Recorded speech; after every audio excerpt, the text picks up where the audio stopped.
Pygmalion by Bernard Shaw. Transcriber's note: in the printed version of this text, all apostrophes for contractions such as can't, wouldn't, and he'd were omitted to read as can't, wouldn't, and he'dy. This edexed edition restores the omitted apostrophes. Bernard Shaw. 1912. ACT1, ACT2, ACT3, ACT4, ACT5. A professor of phonetics. As will be seen later on, Pygmalion needs not a preface but a sequel, which I have supplied in its due place. The English have no respect for their language, and will not teach their children to speak it. They spell it so abominably that no man can teach himself what it sounds like. It is impossible for an Englishman to open his mouth without making some other Englishman hate or despise him. German and Spanish are accessible to foreigners. English is not accessible even to Englishmen. The reformer England needs today is an energetic phonetic enthusiast. That is why I have made such a one the hero of a popular play. There have been heroes of that kind crying in the wilderness for many years past. When I became interested in the subject towards the end of the 1870s, Melville Bell was dead, but Alexander J. Ellis was still a living patriarch, with an impressive head always covered by a velvet skull cap, for which he would apologize to public meetings in a very courtly manner. He and Tito Pagliardini, another phonetic veteran, were men whom it was impossible to dislike. Henry Sweet, then a young man, lacked their sweetness of character. He was about as conciliatory to conventional mortals as Ibsen or Samuel Butler.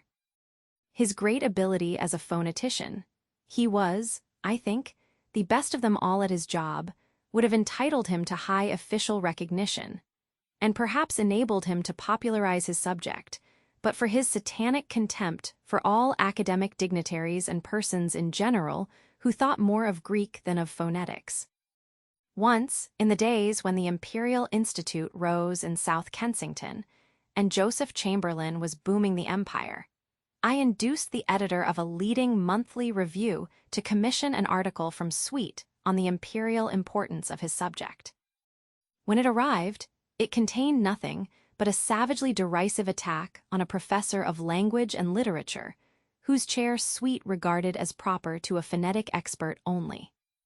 The article, being libelous, had to be returned as impossible, and I had to renounce my dream of dragging its author into the limelight. When I met him afterwards, for the first time for many years, I found to my astonishment that he, who had been a quite tolerably presentable young man, had actually managed by sheer scorn to alter his personal appearance until he had become a sort of walking repudiation of Oxford and all its traditions.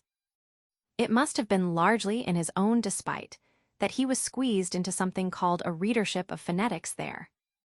The future of phonetics rests probably with his pupils, who all swore by him, but nothing could bring the man himself into any sort of compliance with the university, to which he nevertheless clung by divine right in an intensely Oxonian way.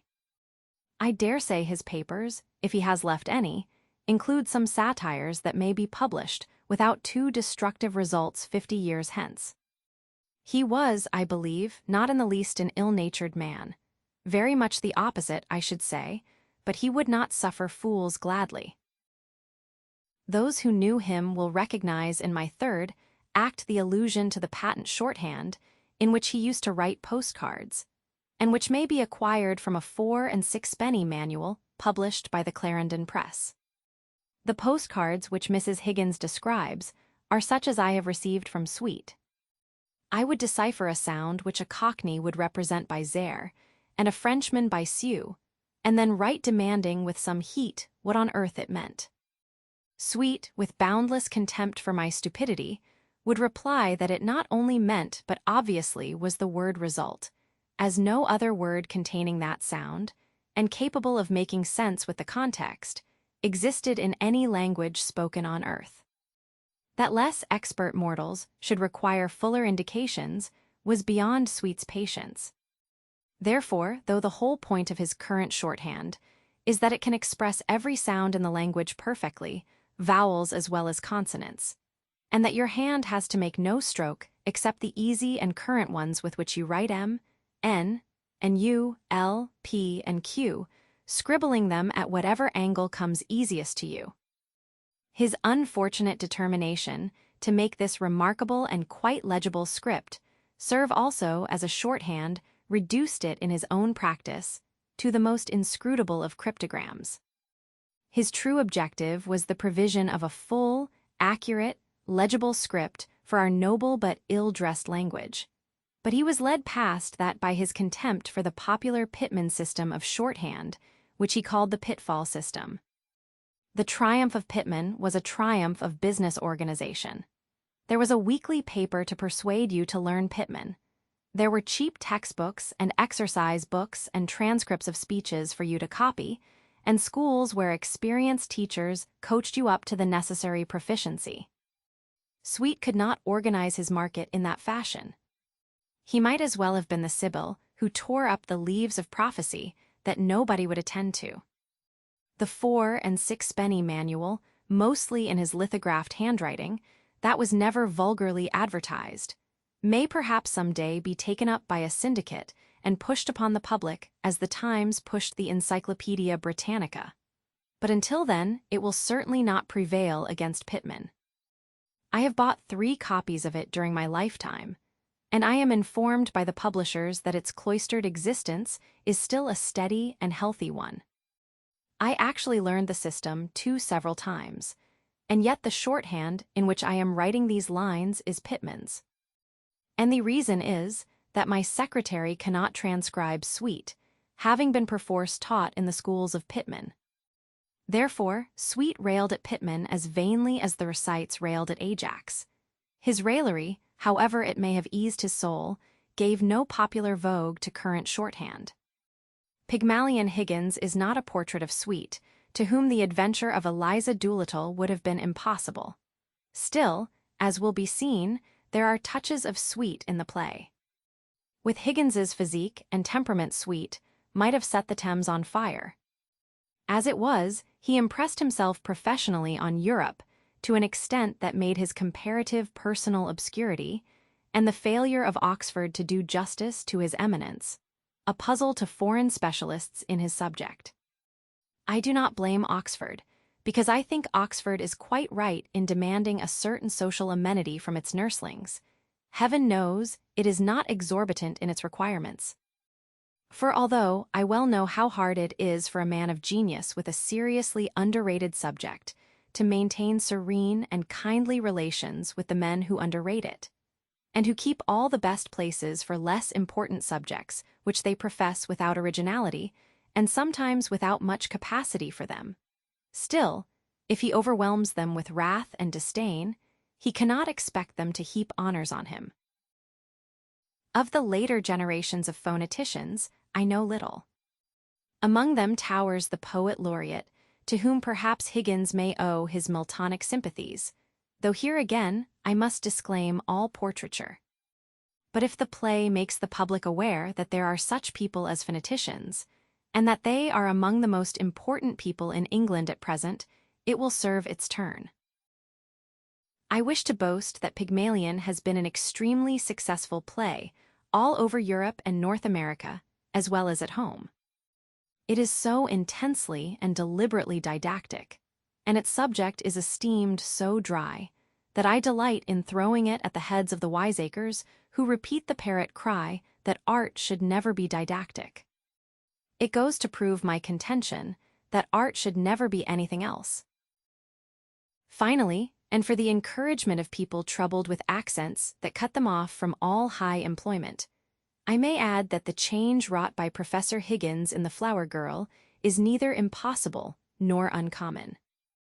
The modern concierge's daughter, who fulfills her ambition by playing the Queen of Spain in Rye-Blas at the Theatre Francais, is only one of many thousands of men and women who have sloughed off their native dialects and acquired a new tongue. But the thing has to be done scientifically, or the last state of the aspirant may be worse than the first. An honest and natural slum dialect is more tolerable than the attempt of a phonetically untaught person to imitate the vulgar dialect of the golf club. And I am sorry to say that in spite of the efforts of our Academy of Dramatic Art, there is still too much sham golfing English on our stage, and too little of the noble English of Forbes Robertson. Covent Garden at 11:15 p.m. Torrents of heavy summer rain. Cab whistles blowing frantically in all directions. Pedestrians running for shelter into the market and under the portico of St. Paul's Church, where there are already several people, among them a lady and her daughter in evening dress.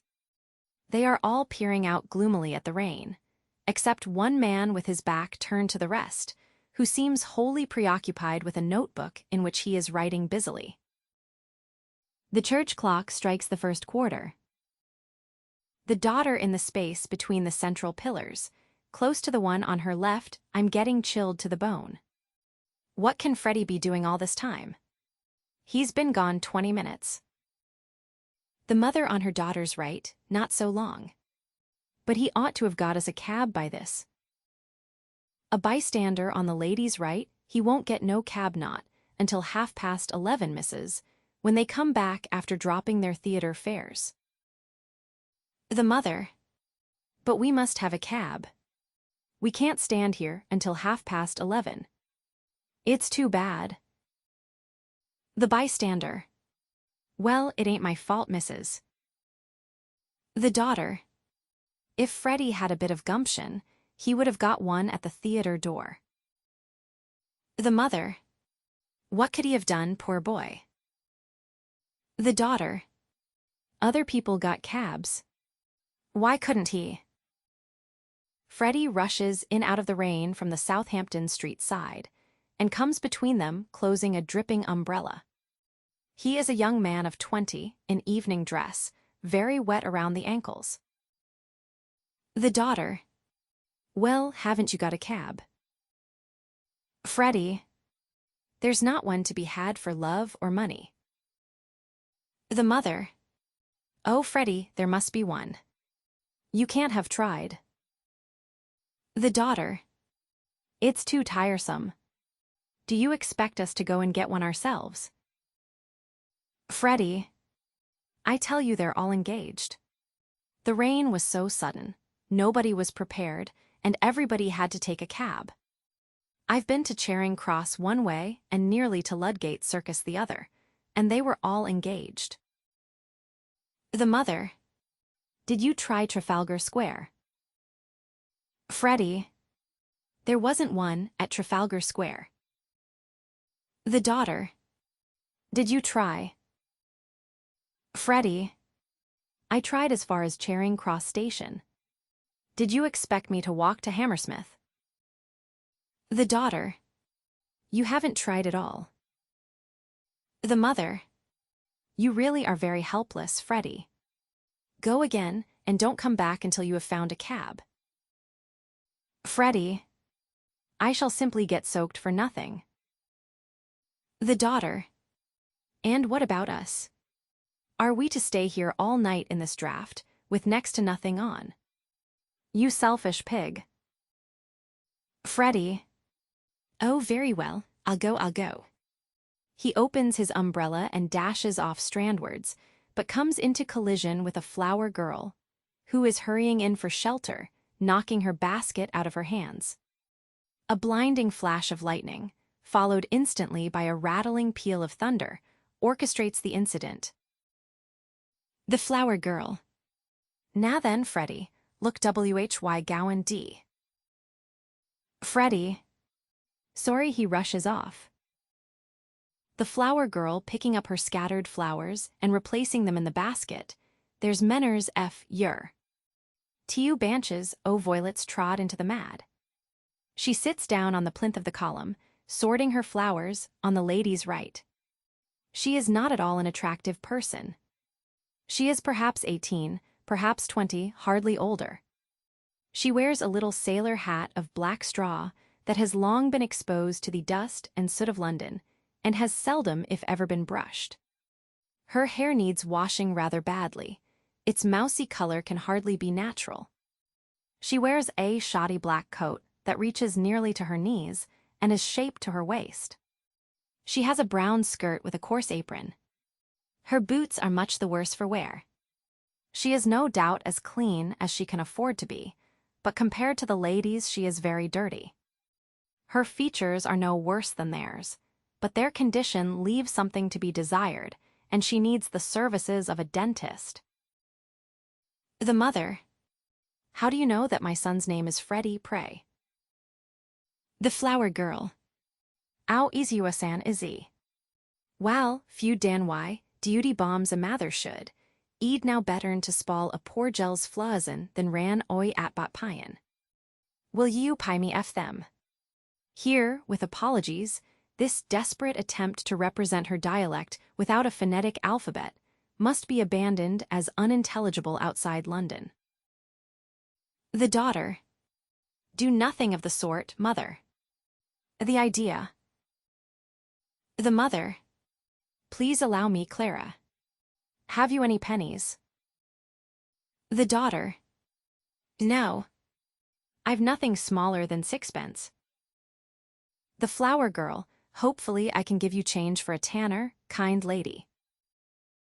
The mother to Clara. Give it to me. Clara parts reluctantly. Now to the girl. This is for your flowers. The flower girl. Thank you kindly, lady. The daughter. Make her give you the change. These things are only a penny a bunch. The mother. Do hold your tongue, Clara. To the girl. You can keep the change. The flower girl. Oh, thank you, lady. The mother. Now tell me how you know that young gentleman's name. The flower girl. I didn't. The mother. I heard you call him by it. Don't try to deceive me. The flower girl protesting, who's trying to deceive you. I called him Freddie or Charlie, same as you might yourself if you was talking to a stranger, and wished to be pleasant. She sits down beside her basket. The daughter. Sixpence thrown away. Really, Mama, you might have spared Freddie that. She retreats in disgust behind the pillar. An elderly gentleman of the amiable military type rushes into shelter and closes a dripping umbrella. He is in the same plight as Freddie, very wet about the ankles. He is in evening dress with a light overcoat. He takes the place left vacant by the daughter's retirement. The gentleman. Phew. The mother to the gentleman. Oh, sir, is there any sign of it stopping? The gentleman. I'm afraid not. It started worse than ever about 2 minutes ago. He goes to the plinth beside the flower girl, puts up his foot on it, and stoops to turn down his trouser ends. The mother. Oh dear. She retires sadly and joins her daughter. The flower girl taking advantage of the military gentleman's proximity to establish friendly relations with him. If it's worse, it's a sign it's nearly over. So cheer up, Captain, and buy a flower off a poor girl. The gentleman. I'm sorry, I haven't any change. The flower girl. I can give you change, Captain. The gentleman. For a sovereign. I've nothing less. The flower girl. Garn. Oh, do buy a flower off me, Captain. I can change half a crown. Take this for twopence. The gentleman. Now don't be troublesome, there's a good girl. Trying his pockets, I really haven't any change. Stop. Here's 3 halfpence. If that's any use to you, he retreats to the other pillar. The flower girl disappointed, but thinking 3 halfpence better than nothing. Thank you, sir. The bystander to the girl. You be careful. Give him a flower for it. There's a bloke here, behind taking down every blessed word you're saying. All turn to the man who is taking notes. The flower girl springing up terrified. I ain't done nothing wrong by speaking to the gentleman. I've a right to sell flowers if I keep off the curb. Hysterically, I'm a respectable girl. So help me, I never spoke to him except to ask him to buy a flower off me. General hubbub, mostly sympathetic to the flower girl, but deprecating her excessive sensibility. Cries of don't start hollerin'. Who's hurting you? Nobody's going to touch you. What's the good of fussing? Steady on. Easy, easy, etc., come from the elderly staid spectators, who pat her comfortingly. Less patient ones bid her shut her head, or ask her roughly what is wrong with her. A remoter group, not knowing what the matter is, crowd in and increase the noise with question and answer. What's the row? What'd she do? Where is he?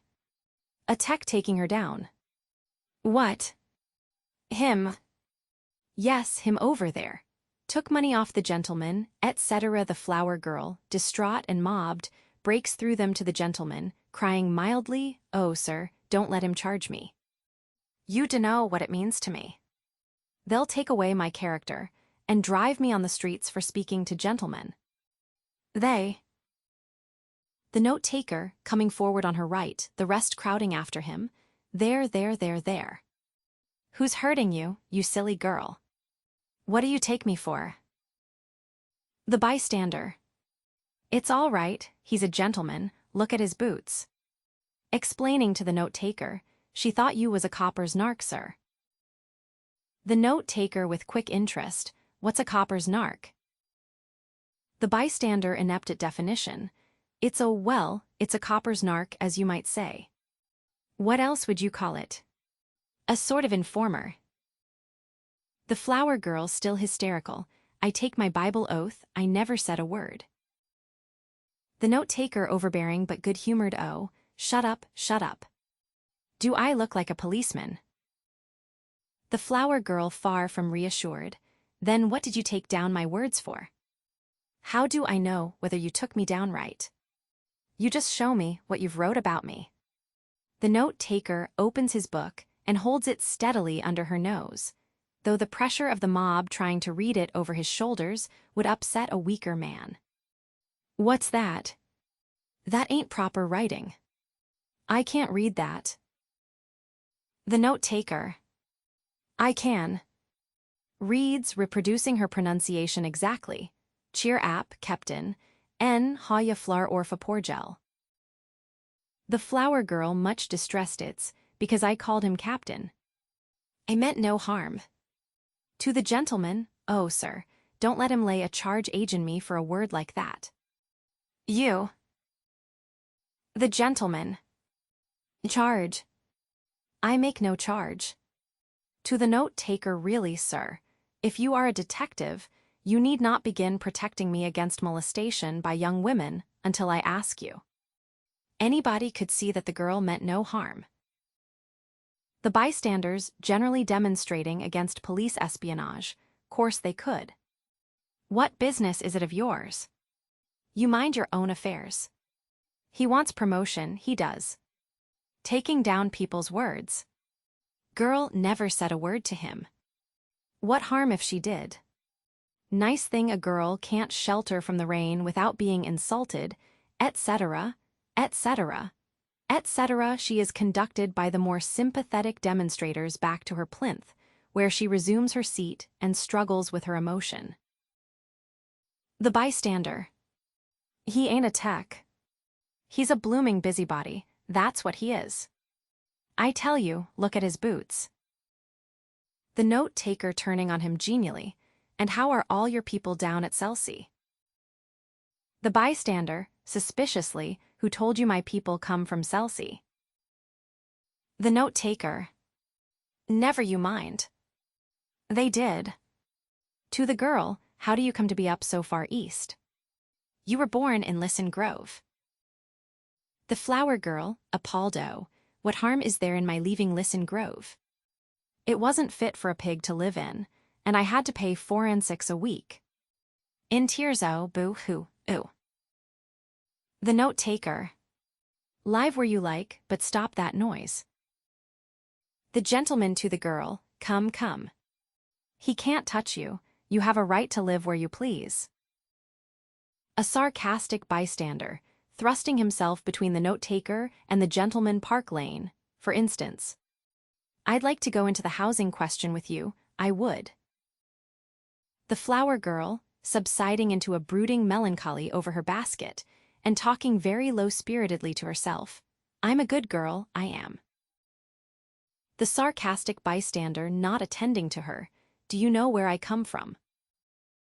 The note-taker promptly Hoxton. Titterings. Popular interest in the note-taker's performance increases. The sarcastic one amazed well, who said I didn't. Blimey. You know everything you do. The flower girl, still nursing her sense of injury. Ain't no call to meddle with me, he ain't. The bystander to her, of course he ain't. Don't you stand it from him. To the note-taker, see here. What call have you to know about people what never offered to meddle with you? Where's your warrant? Several bystanders, encouraged by this seeming point of law, yes, where's your warrant? The flower girl. Let him say what he likes. I don't want to have no truck with him. The bystander. You take us for dirt under your feet, don't you? Catch you taking liberties with a gentleman. The sarcastic bystander. Yes, tell him where he come from if you want to go fortune-telling. The note-taker. Cheltenham, Harrow, Cambridge, and India. The gentleman. Quite right. Great laughter. Reaction in the note-taker's favor. Exclamations if he knows all about it. Told him proper. Hear him tell the toff where he come from. Etc. May I ask, sir, do you do this for your living at a music hall? The note-taker. I've thought of that. Perhaps I shall some day. The rain has stopped, and the persons on the outside of the crowd begin to drop off. The flower girl, resenting the reaction, he's no gentleman, he ain't, to interfere with a poor girl. The daughter, out of patience, pushing her way rudely to the front and displacing the gentleman, who politely retires to the other side of the pillar. What on earth is Freddie doing? I shall get pneumonia if I stay in this draught any longer. The note-taker to himself, hastily making a note of her pronunciation of Monia, Earlscourt. The daughter violently, will you please keep your impertinent remarks to yourself? The note-taker. Did I say that out loud? I didn't mean to. I beg your pardon. Your mother's Epsom, unmistakably. The mother, advancing between her daughter, and the note-taker, how very curious. I was brought up in Largelady Park, near Epsom. The note-taker, uproariously amused, ha. Huh. What a devil of a name. Excuse me. To the daughter, you want a cab, do you? The daughter. Don't dare speak to me. The mother. Oh, please, please, Clara. Her daughter repudiates her with an angry shrug and retires haughtily. We should be so grateful to you, sir, if you found us a cab. The note-taker produces a whistle. Oh, thank you. She joins her daughter.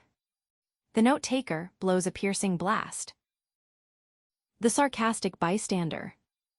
There. I knowed he was a plainclothes copper. The bystander. That ain't a police whistle, that's a sporting whistle. The flower girl, still preoccupied with her wounded feelings, he's no right to take away my character. My character is the same to me as any lady's. The note-taker. I don't know whether you've noticed it, but the rain stopped about 2 minutes ago. The bystander. So it has. Why didn't you say so before? And us losing our time listening to your silliness. He walks off towards the Strand. The sarcastic bystander. I can tell where you come from. You come from Anwell. Go back there. The note-taker helpfully, H. Anwell. The sarcastic bystander, affecting great distinction of speech, thank you, teacher. Ha. So long, he touches his hat with mock respect and strolls off. The flower girl. Frightening people like that. How would he like it himself? The mother. It's quite fine now, Clara. We can walk to a motor bus. Come. She gathers her skirts above her ankles and hurries off towards the Strand. The daughter. But the cab, her mother is out of hearing. Oh, how tiresome. She follows angrily. All the rest have gone except the note-taker, the gentleman, and the flower girl, who sits arranging her basket and still pitying herself in murmurs. The flower girl. Poor girl. Hard enough for her to live without being worrited and chivied. The gentleman, returning to his former place on the note-taker's left. How do you do it, if I may ask? The note-taker. Simply phonetics. The science of speech. That's my profession, also my hobby. Happy is the man who can make a living by his hobby. You can spot an Irishman or a Yorkshireman by his brogue. Can place any man within 6 miles. I can place him within 2 miles in London. Sometimes within 2 streets. The flower girl. Ought to be ashamed of himself, unmanly coward. The gentleman. But is there a living in that? The note-taker. Oh yes. Quite a fat one. This is an age of upstarts. Men begin in Kentish Town with £80 a year, and end in Park Lane with 100,000. They want to drop Kentish Town, but they give themselves away every time they open their mouths. Now I can teach them. The flower girl. Let him mind his own business and leave a poor girl. The note-taker explosively, woman, cease this detestable boohooing instantly, or else seek the shelter of some other place of worship. The flower girl with feeble defiance, I've a right to be here if I like, same as you. The note-taker. A woman who utters such depressing and disgusting sounds has no right to be anywhere, no right to live. Remember that you are a human being with a soul and the divine gift of articulate speech, that your native language is the language of Shakespeare and Milton and the Bible, and don't sit there crooning like a bilious pigeon. The flower girl, quite overwhelmed, and looking up at him in mingled wonder and deprecation without daring to raise her head. Ow, ow, ooh. The note-taker whipping out his book. Heavens! What a sound! He writes, then holds out the book and reads, reproducing her vowels exactly. Ow, ow, ooh. The flower girl, tickled by the performance and laughing in spite of herself. Garn. The note-taker. You see this creature with her curbstone English. The English that will keep her in the gutter to the end of her days.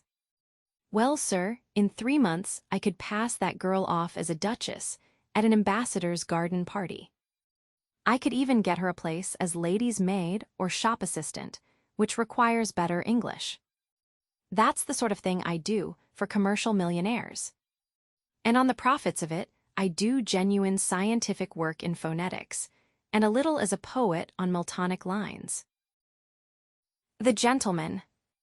I am myself a student of Indian dialects, and... The note-taker eagerly, are you? Do you know Colonel Pickering, the author of spoken Sanskrit? The gentleman. I am Colonel Pickering. Who are you? The note-taker. Henry Higgins, author of Higgins's Universal Alphabet. Pickering with enthusiasm, I came from India to meet you. Higgins. I was going to India to meet you. Pickering. Where do you live? Higgins. 27A Wimpole Street. Come and see me tomorrow. Pickering. I'm at the Carlton. Come with me now, and let's have a jaw over some supper. Higgins. Right you are. The flower girl to Pickering, as he passes her by a flower, kind gentleman. I'm short for my lodging. Pickering. I really haven't any change. I'm sorry he goes away. Higgins, shocked at girl's mendacity, liar. You said you could change half a crown.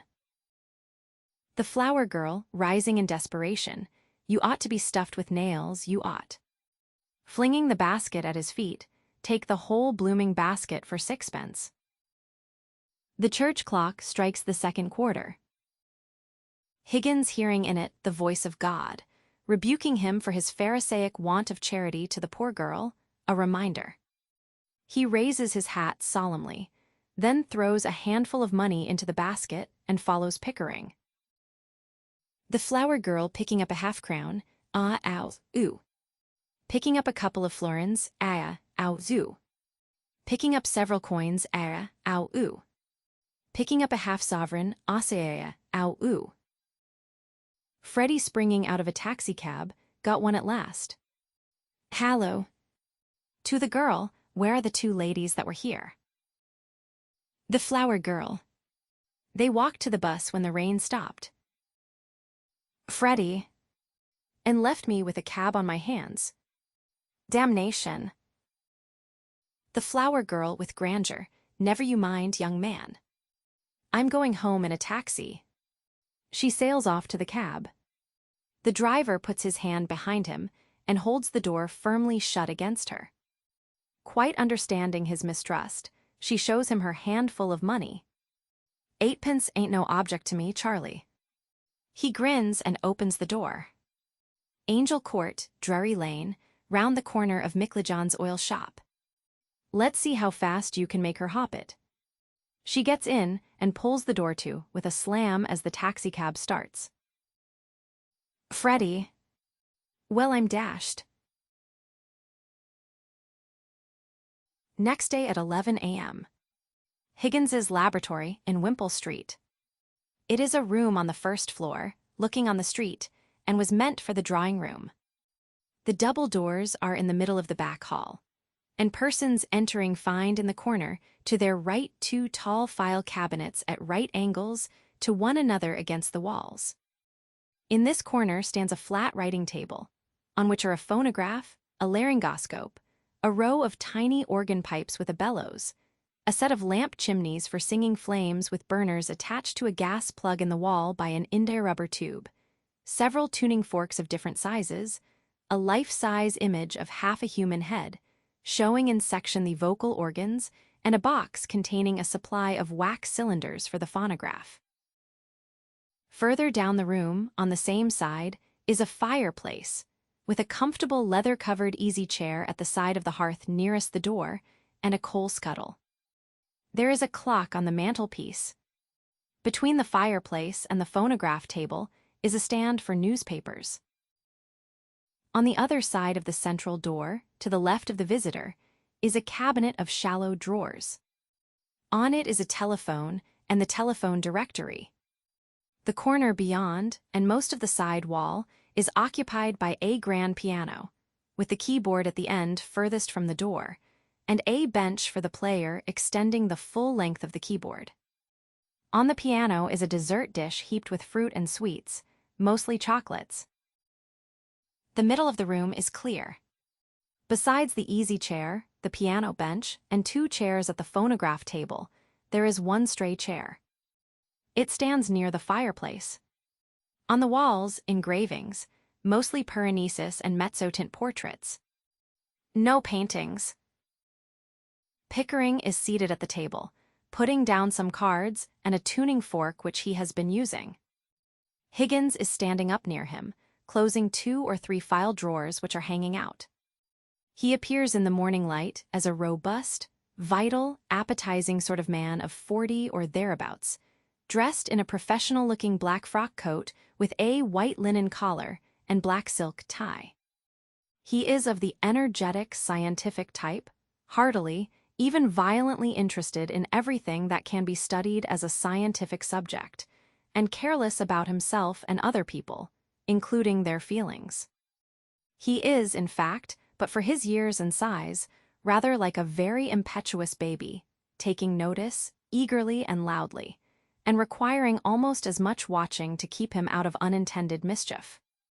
His manner varies from genial bullying when he is in a good humor to stormy petulance when anything goes wrong.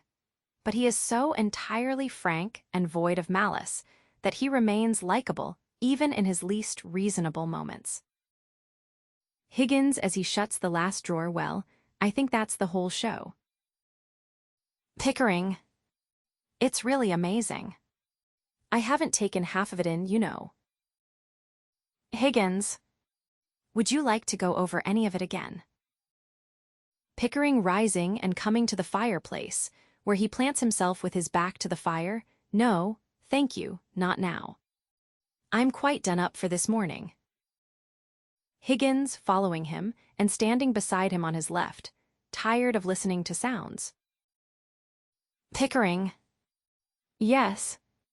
It's a fearful strain. I rather fancied myself, because I can pronounce 24 distinct vowel sounds, but your 130 beat me. I can't hear a bit of difference between most of them. Higgins chuckling and going over to the piano to eat sweets. Oh, that comes with practice. You hear no difference at first, but you keep on listening, and presently you find they're all as different as A from B. Mrs. Pierce looks in. She is Higgins's housekeeper. What's the matter? Mrs. Pierce hesitating, evidently perplexed. A young woman wants to see you, sir. Higgins. A young woman. What does she want? Mrs. Pierce. Well, sir, she says you'll be glad to see her when you know what she's come about. She's quite a common girl, sir. Very common indeed. I should have sent her away, only I thought perhaps you wanted her to talk into your machines. I hope I've not done wrong, but really you see such queer people sometimes. You'll excuse me, I'm sure, sir. Higgins. Oh, that's all right, Mrs. Pierce. Has she an interesting accent? Mrs. Pierce.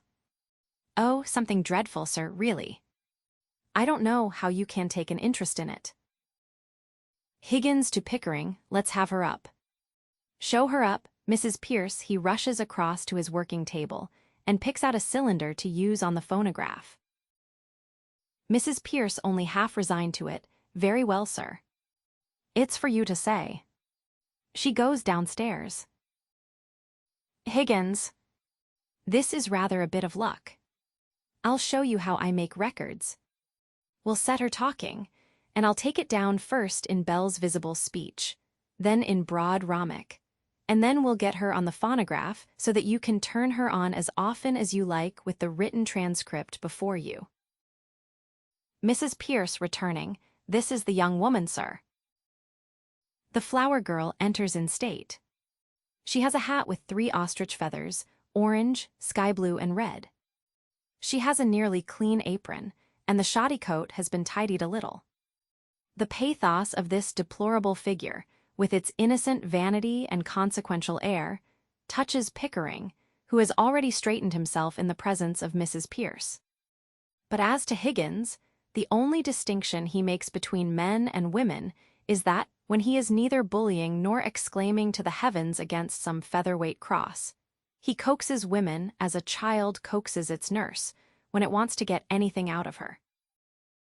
Higgins brusquely, recognizing her with unconcealed disappointment, and at once, baby-like, making an intolerable grievance of it. Why, this is the girl I jotted down last night. She's no use. I've got all the records I want of the Listen Grove lingo, and I'm not going to waste another cylinder on it. To the girl, be off with you, I don't want you. The flower girl. Don't you be so saucy.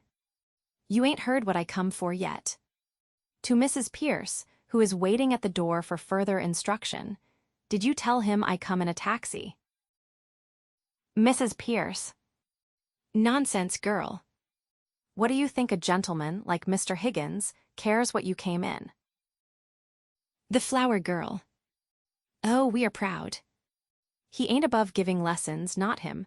I heard him say so. Well, I ain't come here to ask for any compliment, and if my money's not good enough, I can go elsewhere. Higgins. Good enough for what? The flower girl. Good enough for ye, ooh. Now you know, don't you? I'm come to have lessons, I am. And to pay for 'em too, make no mistake. Higgins stoopent well. Recovering his breath with a gasp, what do you expect me to say to you? The flower girl. Well, if you was a gentleman, you might ask me to sit down, I think.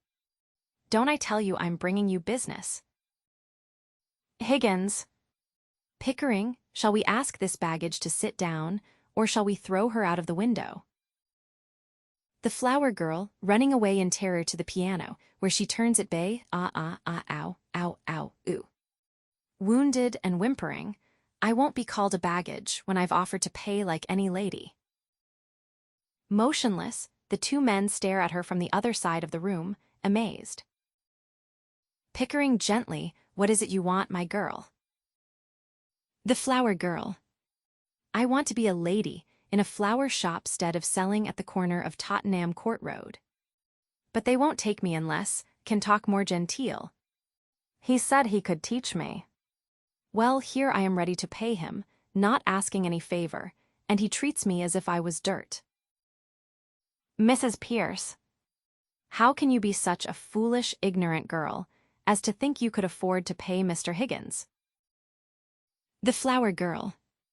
Why shouldn't I? I know what lessons cost as well as you do, and I'm ready to pay. Higgins. How much?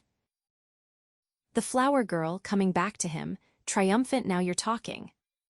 I thought you'd come off it when you saw a chance of getting back a bit of what you chucked at me last night. Confidentially, you'd had a drop in, hadn't you? Higgins peremptorily, sit down. The flower girl. Oh, if you're going to make a compliment of it. Higgins thundering at her, sit down. Mrs. Pierce severely, sit down, girl. Do as you're told. She places the stray chair near the hearthrug between Higgins and Pickering, and stands behind it waiting for the girl to sit down. The flower girl. Ow, ooh.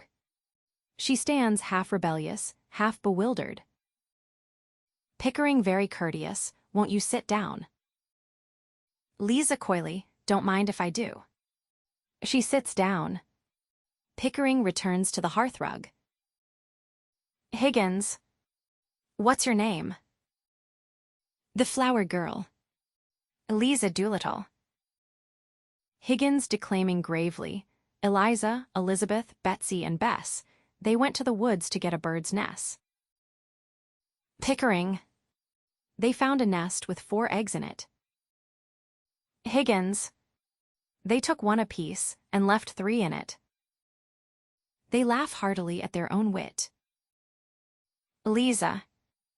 Oh, don't be silly. Mrs. Pierce. You mustn't speak to the gentleman like that. Eliza. Well, why won't he speak sensible to me? Higgins. Come back to business. How much do you propose to pay me for the lessons? Eliza. Oh, I know what's right. A lady friend of mine gets French lessons for 18 pence an hour from a real French gentleman. Well, you wouldn't have the face to ask me the same for teaching me my own language as you would for French, so I won't give more than a shilling. Take it or leave it. Higgins walking up and down the room, rattling his keys and his cash in his pockets. You know, Pickering, if you consider a shilling not as a simple shilling, but as a percentage of this girl's income, it works out as fully equivalent to 60 or 70 guineas from a millionaire. Pickering.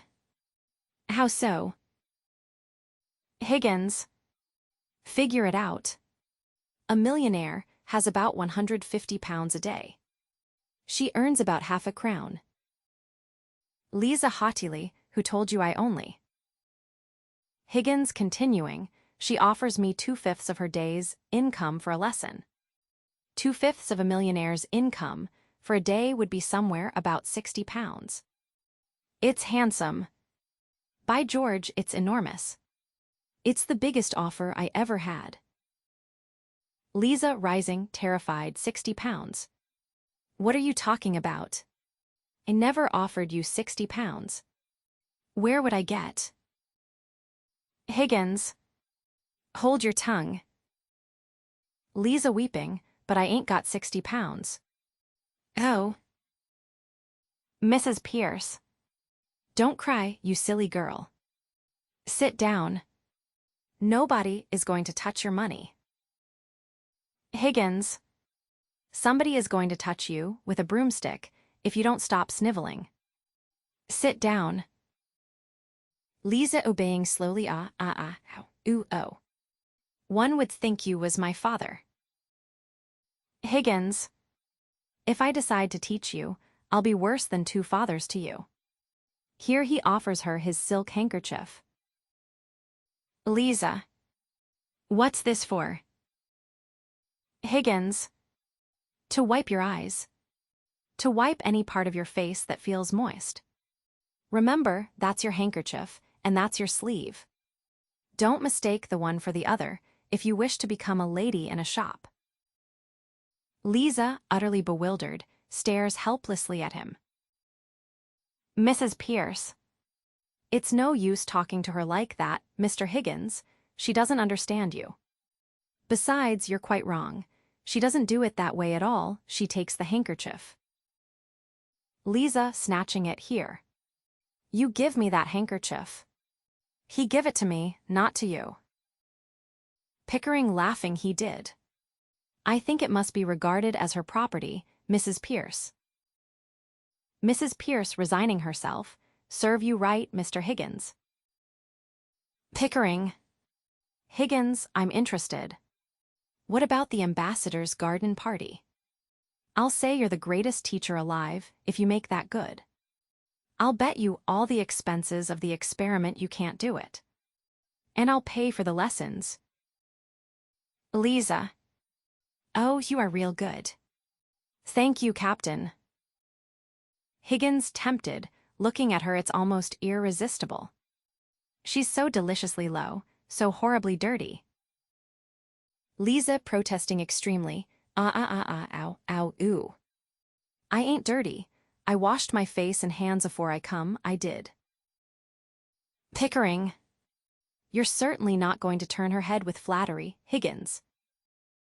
Mrs. Pierce uneasy, oh, don't say that, sir. There's more ways than one of turning a girl's head, and nobody can do it better than Mr. Higgins, though he may not always mean it. I do hope, sir, you won't encourage him to do anything foolish. Higgins becoming excited as the idea grows on him. What is life but a series of inspired follies? The difficulty is to find them to do. Never lose a chance, it doesn't come every day. I shall make a duchess of this draggle-tailed guttersnipe.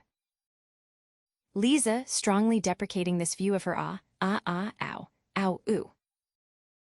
Higgins carried away, yes. In 6 months, in 3 if she has a good ear and a quick tongue, I'll take her anywhere and pass her off as anything. We'll start today, now. This moment.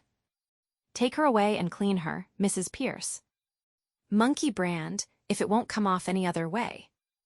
Is there a good fire in the kitchen? Mrs. Pierce protesting. Yes, but... Higgins storming on, take all her clothes off and burn them. Ring up Whiteley or somebody for new ones. Wrap her up in brown paper till they come. Liza. You're no gentleman, you're not, to talk of such things. I'm a good girl, I am, and I know what the like of you are, I do. Higgins. We want none of your Listen Grove prudery here, young woman. You've got to learn to behave like a duchess. Take her away, Mrs. Pierce. If she gives you any trouble, wallop her. Liza springing up and running between Pickering and Mrs. Pierce for protection. No. I'll call the police, I will. Mrs. Pierce. But I've no place to put her. Higgins. Put her in the dustbin. Eliza. Not that as out, ooh. Pickering. Oh, come, Higgins. Be reasonable. Mrs. Pierce, resolutely, you must be reasonable. Mr. Higgins, really you must. You can't walk over everybody like this. Higgins, thus scolded, subsides. The hurricane is succeeded by a zephyr of amiable surprise. Higgins, with professional exquisiteness of modulation, I walk over everybody. My dear Mrs. Pierce, my dear Pickering, I never had the slightest intention of walking over anyone. All I propose is that we should be kind to this poor girl. We must help her to prepare and fit herself for her new station in life. If I did not express myself clearly, it was because I did not wish to hurt her delicacy, or yours. Liza, reassured, steals back to her chair. Mrs. Pierce to Pickering, well, did you ever hear anything like that, sir? Pickering laughing heartily, never, Mrs. Pierce, never. Higgins patiently, what's the matter? Mrs. Pierce. Well, the matter is, sir, that you can't take a girl up like that as if you were picking up a pebble on the beach. Higgins. Why not? Mrs. Pierce. Why not? But you don't know anything about her. What about her parents? She may be married. Eliza. Garn.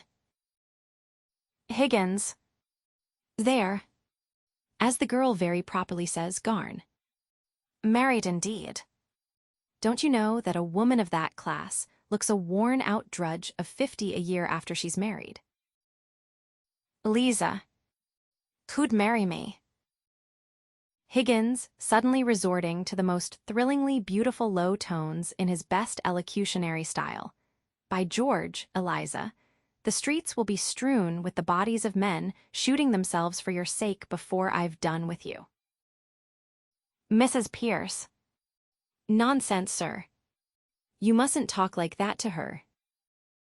Liza, rising and squaring herself determinedly, I'm going away. He's off his chump, he is. I don't want no balmies teaching me.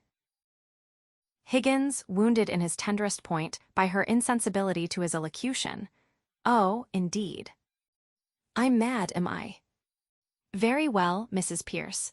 You needn't order the new clothes for her. Throw her out. Liza whimpering, nah, ow. You got no right to touch me. Mrs. Pierce. You see now what comes of being saucy. Indicating the door, this way, please. Liza, almost in tears, I didn't want no clothes. I wouldn't have taken them, she throws away the handkerchief. I can buy my own clothes. Higgins deftly retrieving the handkerchief and intercepting her on her reluctant way to the door. You're an ungrateful, wicked girl. This is my return for offering to take you out of the gutter and dress you beautifully and make a lady of you. Mrs. Pierce. Stop, Mr. Higgins. I won't allow it. It's you that are wicked. Go home to your parents, girl, and tell them to take better care of you. Eliza. I ain't got no parents. They told me I was big enough to earn my own living and turned me out. Mrs. Pierce. Where's your mother? Eliza. I ain't got no mother. Her that turned me out was my 6th stepmother. But I done without them. And I'm a good girl, I am. Higgins. Very well then, what on earth is all this fuss about? The girl doesn't belong to anybody, is no use to anybody but me. He goes to Mrs. Pierce and begins coaxing. You can adopt her, Mrs. Pierce. I'm sure a daughter would be a great amusement to you. Now don't make any more fuss. Take her downstairs and... Mrs. Pierce. But what's to become of her? Is she to be paid anything? Do be sensible, sir. Higgins. Oh, pay her whatever is necessary. Put it down in the housekeeping book. Impatiently, what on earth will she want with money? She'll have her food and her clothes. She'll only drink if you give her money. Liza turning on him, oh, you are a brute. It's a lie, nobody ever saw the sign of liquor on me. She goes back to her chair and plants herself there defiantly. Pickering in good-humored remonstrance. Does it occur to you, Higgins, that the girl has some feelings? Higgins looking critically at her, oh no, I don't think so. Not any feelings that we need bother about. Cheerily, have you, Eliza? Eliza. I got my feelings same as anyone else. Higgins to Pickering, reflectively, you see the difficulty. Pickering. Hey. What difficulty? Higgins. To get her to talk grammar. The mere pronunciation is easy enough. Eliza. I don't want to talk grammar. I want to talk like a lady. Mrs. Pierce. Will you please keep to the point, Mr. Higgins? I want to know on what terms the girl is to be here. Is she to have any wages? And what is to become of her when you've finished your teaching? You must look ahead a little. Higgins impatiently, what's to become of her if I leave her in the gutter? Tell me that, Mrs. Pierce. Mrs. Pierce. That's her own business, not yours, Mr. Higgins. Higgins. Well, when I've done with her, we can throw her back into the gutter, and then it will be her own business again, so that's all right. Eliza. Oh, you've no feeling heart in you. You don't care for nothing but yourself. She rises and takes the floor resolutely. Here. I've had enough of this. I'm going making for the door. You ought to be ashamed of yourself, you ought. Higgins snatching a chocolate cream from the piano, his eyes suddenly beginning to twinkle with mischief. Have some chocolates, Eliza. Liza halting, tempted, how do I know what might be in them? I've heard of girls being drugged by the like of you. Higgins whips out his penknife, cuts a chocolate in two, puts one half into his mouth and bolts it, and offers her the other half. Higgins. Pledge of good faith, Eliza. I eat one half, you eat the other. Liza opens her mouth to retort. He pops the half chocolate into it. You shall have boxes of them, barrels of them, every day. You shall live on them. They. Liza, who has disposed of the chocolate after being nearly choked by it, I wouldn't have ate it, only I'm too ladylike to take it out of my mouth. Higgins. Listen, Eliza. I think you said you came in a taxi. Eliza. Well, what if I did? I've as good a right to take a taxi as anyone else. Higgins. You have, Eliza, and in future you shall have as many taxis as you want. You shall go up and down, and round the town in a taxi every day. Think of that, Eliza. Mrs. Pierce. Mr. Higgins, you're tempting the girl. It's not right. She should think of the future. Higgins. At her age. Nonsense. Time enough to think of the future when you haven't any future to think of. No, Eliza, do as this lady does, think of other people's futures, but never think of your own. Think of chocolates and taxis and gold and diamonds. Eliza. No, I don't want no gold and no diamonds. I'm a good girl, I am. She sits down again with an attempt at dignity. Higgins. You shall remain so, Eliza, under the care of Mrs. Pierce. And you shall marry an officer in the Guards with a beautiful mustache, the son of a marquis, who will disinherit him for marrying you, but will relent when he sees your beauty and goodness.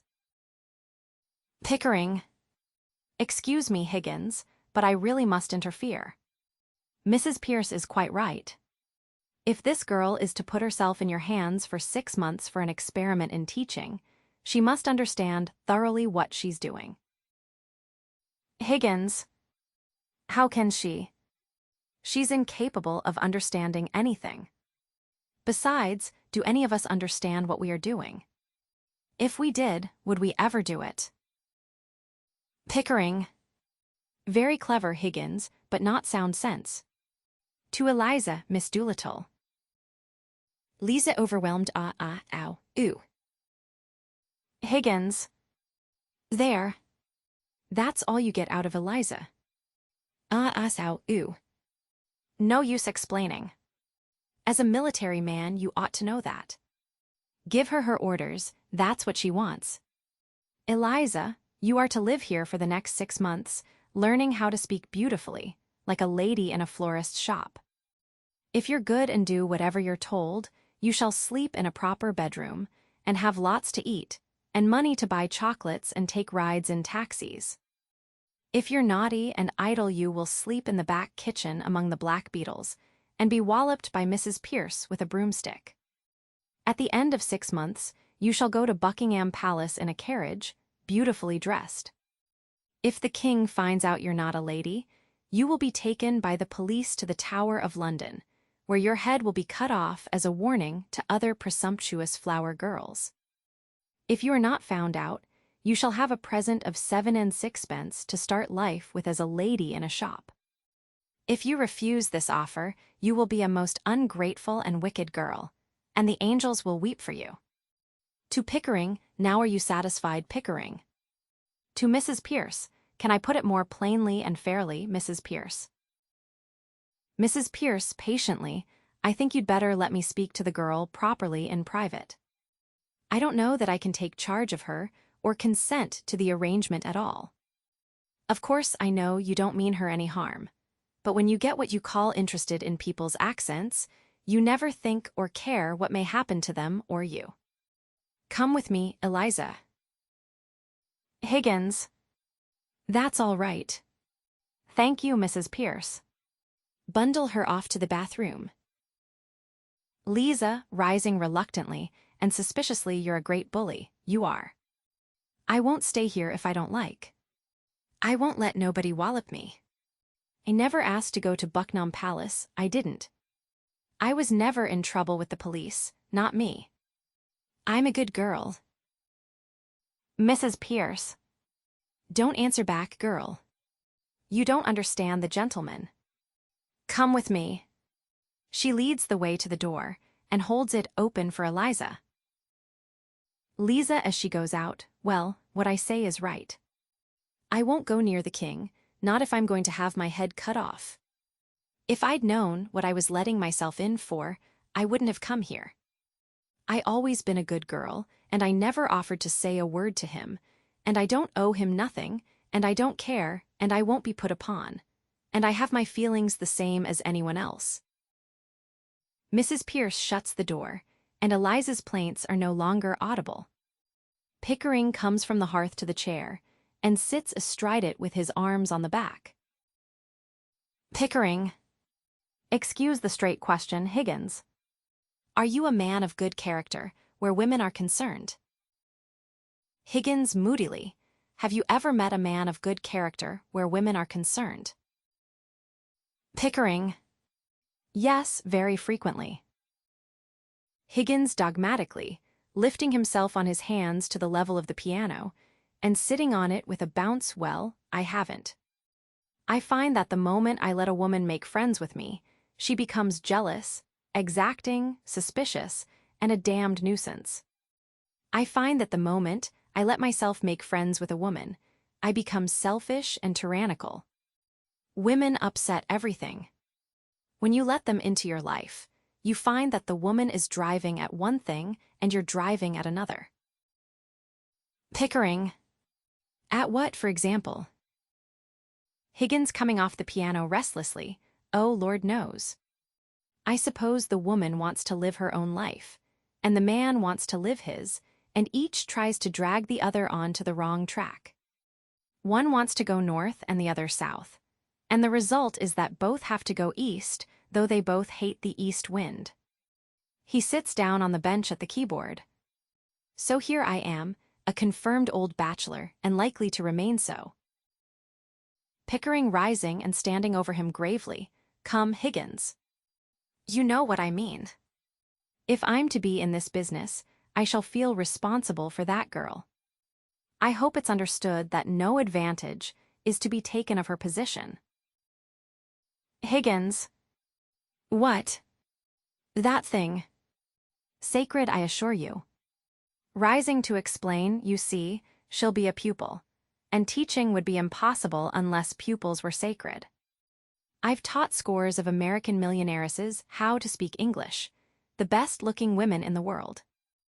I'm seasoned. They might as well be blocks of wood. I might as well be a block of wood.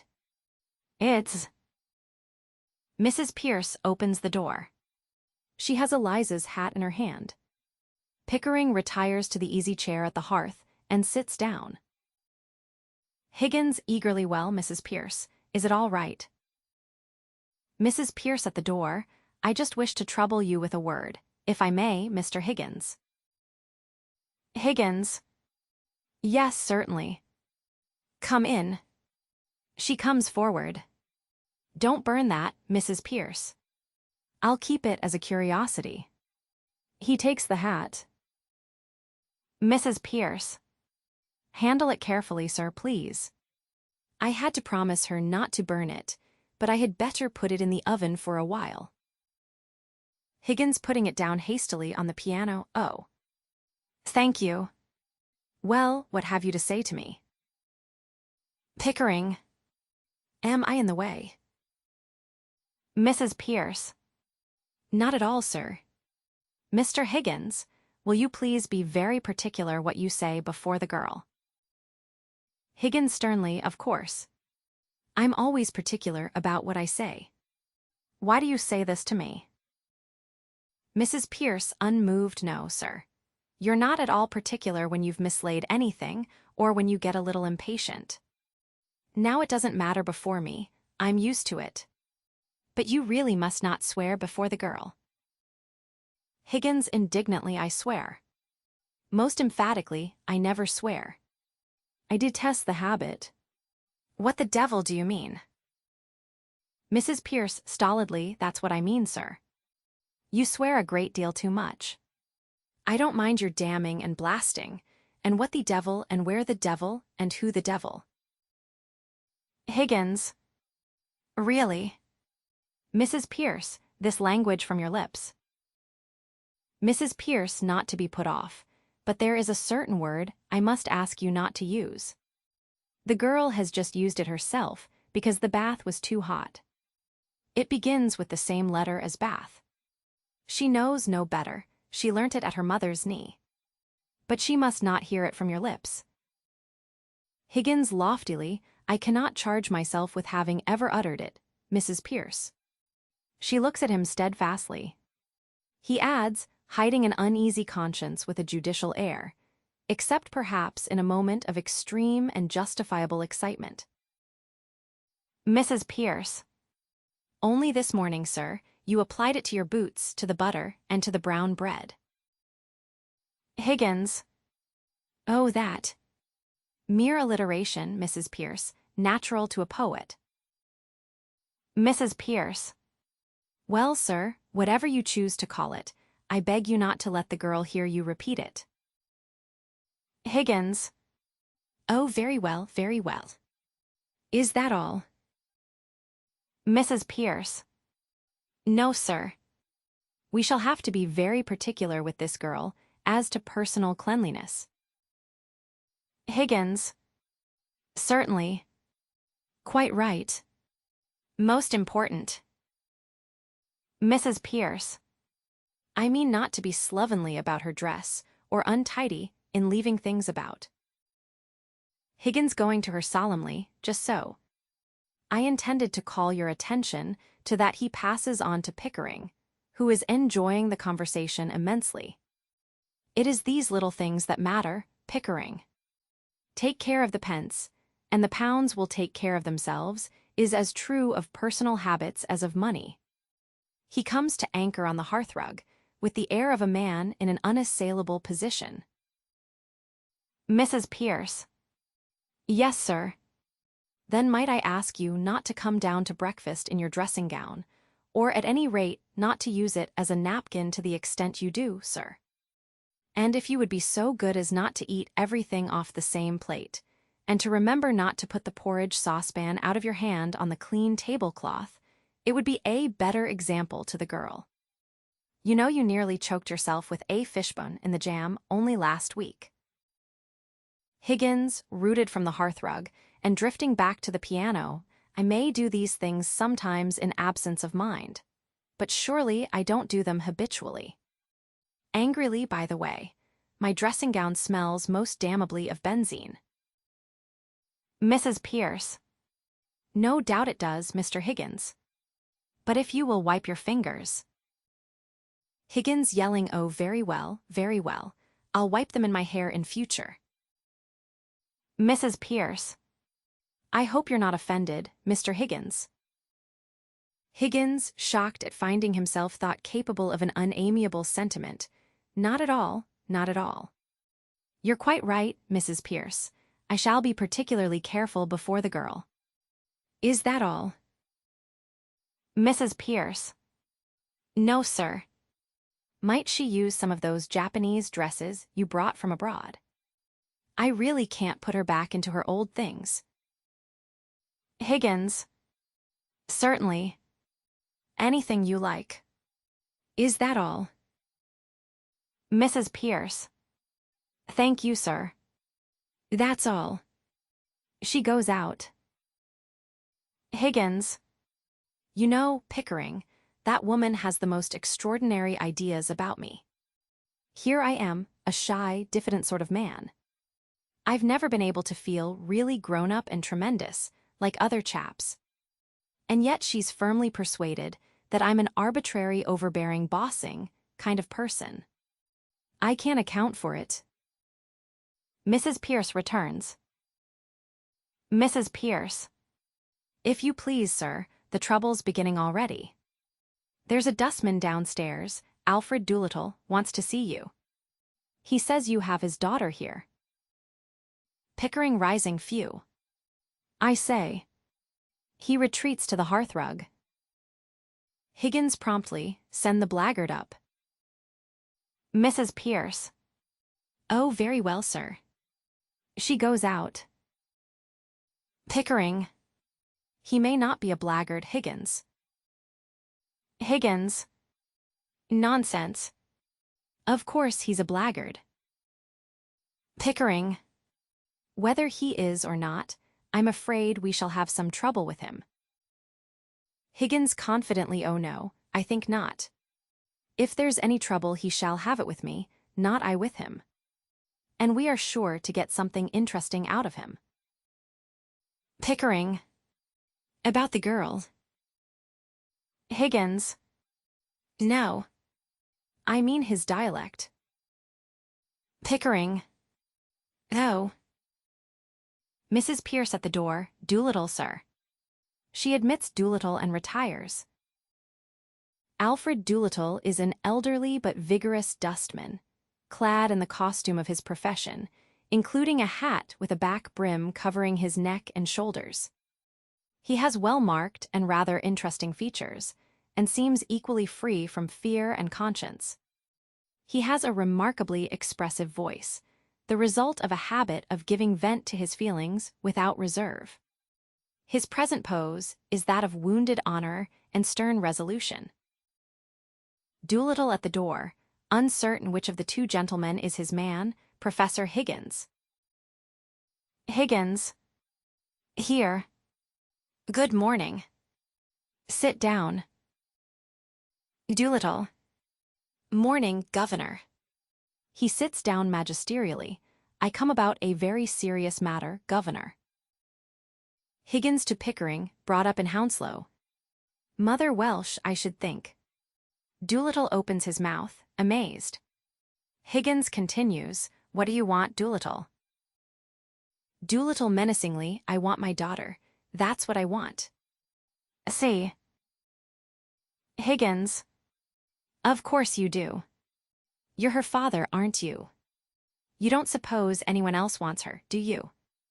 I'm glad to see you have some spark of family feeling left. She's upstairs. Take her away at once. Doolittle rising, fearfully taken aback. What? Higgins. Take her away. Do you suppose I'm going to keep your daughter for you? Doolittle remonstrating. Now, look here, Governor. Is this reasonable? Is it fair to take advantage of a man like this? The girl belongs to me. You got her. Where do I come in? He sits down again. Higgins. Your daughter had the audacity to come to my house and ask me to teach her how to speak properly so that she could get a place in a flower shop.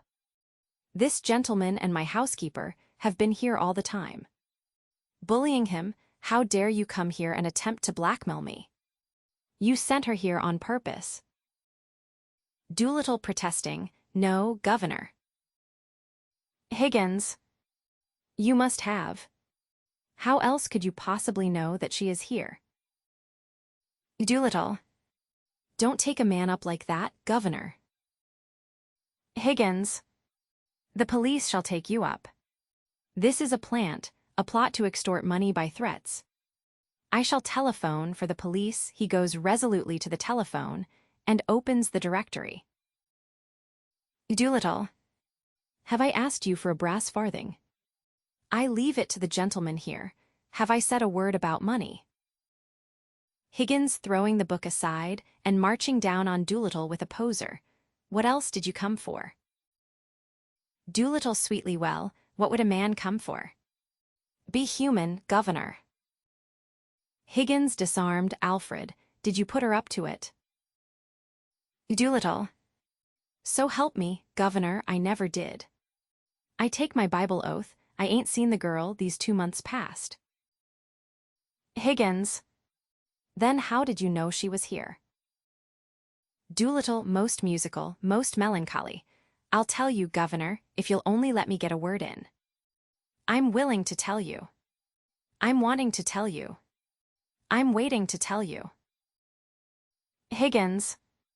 Pickering, this chap has a certain natural gift of rhetoric. Observe the rhythm of his native wood notes wild. I'm willing to tell you, I'm wanting to tell you, I'm waiting to tell you. Sentimental rhetoric. That's the Welsh strain in him. It also accounts for his mendacity and dishonesty. Pickering. Oh, please, Higgins, I'm West Country myself. To Doolittle, how did you know the girl was here if you didn't send her? Doolittle. It was like this, Governor. The girl took a boy in the taxi to give him a jaunt. Son of her landlady, he is. He hung about on the chance of her giving him another ride home. Well, she sent him back for her luggage when she heard you was willing for her to stop here. I met the boy at the corner of Long Acre and in Dell Street.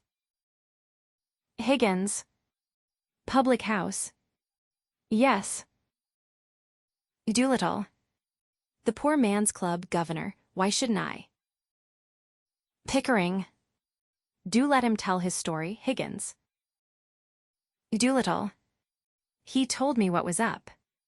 And I ask you, what was my feelings and my duty as a father? I says to the boy, you bring me the luggage, I says. Pickering. Why didn't you go for it yourself? Doolittle. Landlady wouldn't have trusted me with it, Governor. She's that kind of woman, you know. I had to give the boy a penny afore he trusted me with it, the little swine. I brought it to her just to oblige you like, and make myself agreeable. That's all. Higgins. How much luggage? Doolittle. Musical instrument, Governor. A few pictures, a trifle of jewelry, and a bird cage. She said she didn't want no clothes. What was I to think from that, Governor? I ask you as a parent, what was I to think? Higgins. So you came to rescue her from worse than death, eh? Doolittle appreciatively, relieved at being understood just so, Governor. That's right. Pickering. But why did you bring her luggage, if you intended to take her away? Doolittle. Have I said a word about taking her away? Have I now? Higgins, determinedly you're going to take her away, double quick. He crosses to the hearth and rings the bell. Doolittle rising, no, Governor. Don't say that. I'm not the man to stand in my girl's light. Here's a career opening for her, as you might say, and... Mrs. Pierce opens the door and awaits orders. Higgins. Mrs. Pierce, this is Eliza's father. He has come to take her away. Give her to him. He goes back to the piano, with an air of washing his hands of the whole affair. Doolittle. No. This is a misunderstanding. Listen here. Mrs. Pierce. He can't take her away, Mr. Higgins. How can he? You told me to burn her clothes. Doolittle. That's right. I can't carry the girl through the streets like a blooming monkey, can I? I put it to you. Higgins. You have put it to me that you want your daughter. Take your daughter. If she has no clothes, go out and buy her some. Doolittle, desperate, where's the clothes she come in? Did I burn them, or did your missus hear? Mrs. Pierce. I am the housekeeper, if you please. I have sent for some clothes for your girl. When they come, you can take her away. You can wait in the kitchen. This way, please. Doolittle, much troubled, accompanies her to the door, then hesitates, finally turns confidentially to Higgins. Doolittle. Listen here, Governor. You and me is men of the world, ain't we? Higgins. Oh. Men of the world, are we? You'd better go, Mrs. Pierce. Mrs. Pierce. I think so indeed, sir. She goes with dignity. Pickering. The floor is yours, Mr. Doolittle. Doolittle to Pickering, I thank you, Governor. To Higgins, who takes refuge on the piano bench, a little overwhelmed by the proximity of his visitor, for Doolittle has a professional flavor of dust about him. Well, the truth is, I've taken a sort of fancy to you, Governor. And if you want the girl, I'm not so set on having her back home again, but what I might be open to an arrangement. Regarded in the light of a young woman, she's a fine, handsome girl. As a daughter, she's not worth her keep, and so I tell you straight. All I ask is my rights as a father, and you're the last man alive to expect me to let her go for nothing, for I can see you're one of the straight sort, Governor. Well, what's a 5-pound note to you? And what's Eliza to me? He returns to his chair and sits down judicially. Pickering. I think you ought to know, Doolittle, that Mr. Higgins's intentions are entirely honorable. Doolittle. Course they are, Governor. If I thought they wasn't, I'd ask 50. Higgins revolted, do you mean to say, you callous rascal, that you would sell your daughter for 50 pounds? Doolittle.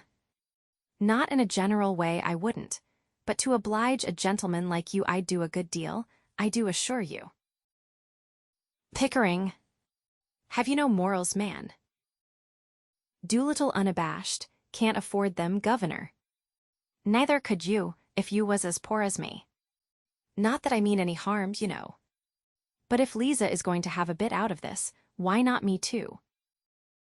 Higgins, troubled, I don't know what to do, Pickering. There can be no question that, as a matter of morals, it's a positive crime to give this chap a farthing. And yet, I feel a sort of rough justice in his claim. Doolittle. That's it, Governor. That's all I say. A father's heart, as it were. Pickering. Well, I know the feeling, but really it seems hardly right. Doolittle. Don't say that, Governor. Don't look at it that way. What am I, governors both? I ask you, what am I? I'm one of the undeserving poor, that's what I am. Think of what that means to a man. It means that he's up aging middle-class morality all the time.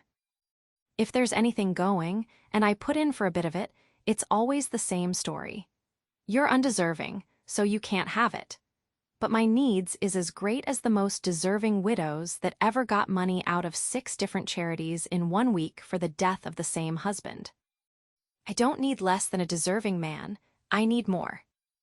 I don't eat less hearty than him, and I drink a lot more. I want a bit of amusement, 'cause I'm a thinking man. I want cheerfulness, and a song, and a band when I feel low.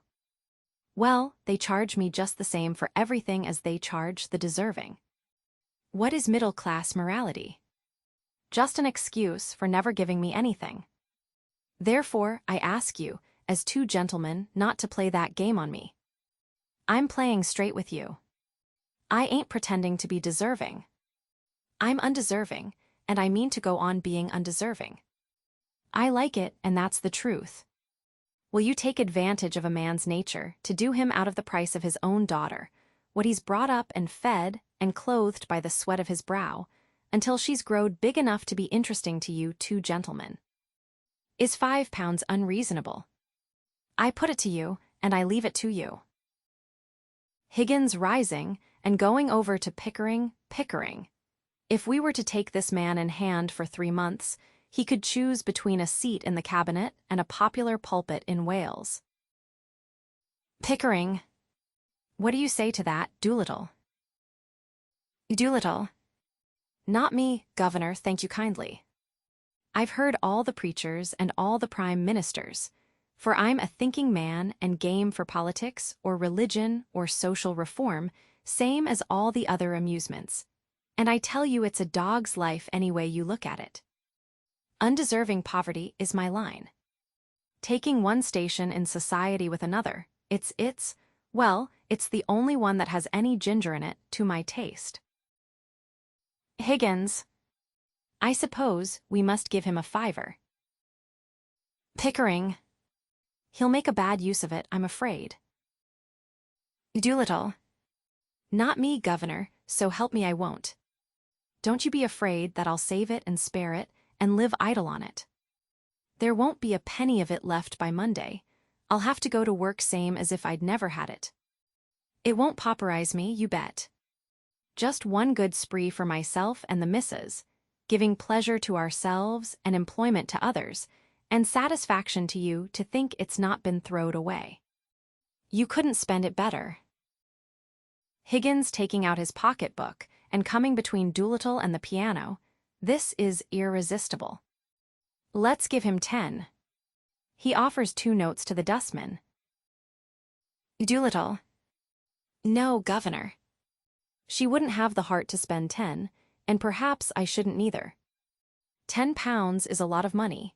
It makes a man feel prudent-like, and then goodbye to happiness. You give me what I ask you, Governor, not a penny more and not a penny less. Pickering. Why don't you marry that missus of yours? I rather draw the line at encouraging that sort of immorality. Doolittle. Tell her so, Governor, tell her so. I'm willing. It's me that suffers by it. I've no hold on her. I got to be agreeable to her. I got to give her presents. I got to buy her clothes something sinful. I'm a slave to that woman, Governor, just because I'm not her lawful husband. And she knows it too. Catch her marrying me. Take my advice, Governor. Marry Eliza while she's young and don't know no better. If you don't, you'll be sorry for it after. If you do, she'll be sorry for it after. But better you than her, because you're a man, and she's only a woman and don't know how to be happy anyhow.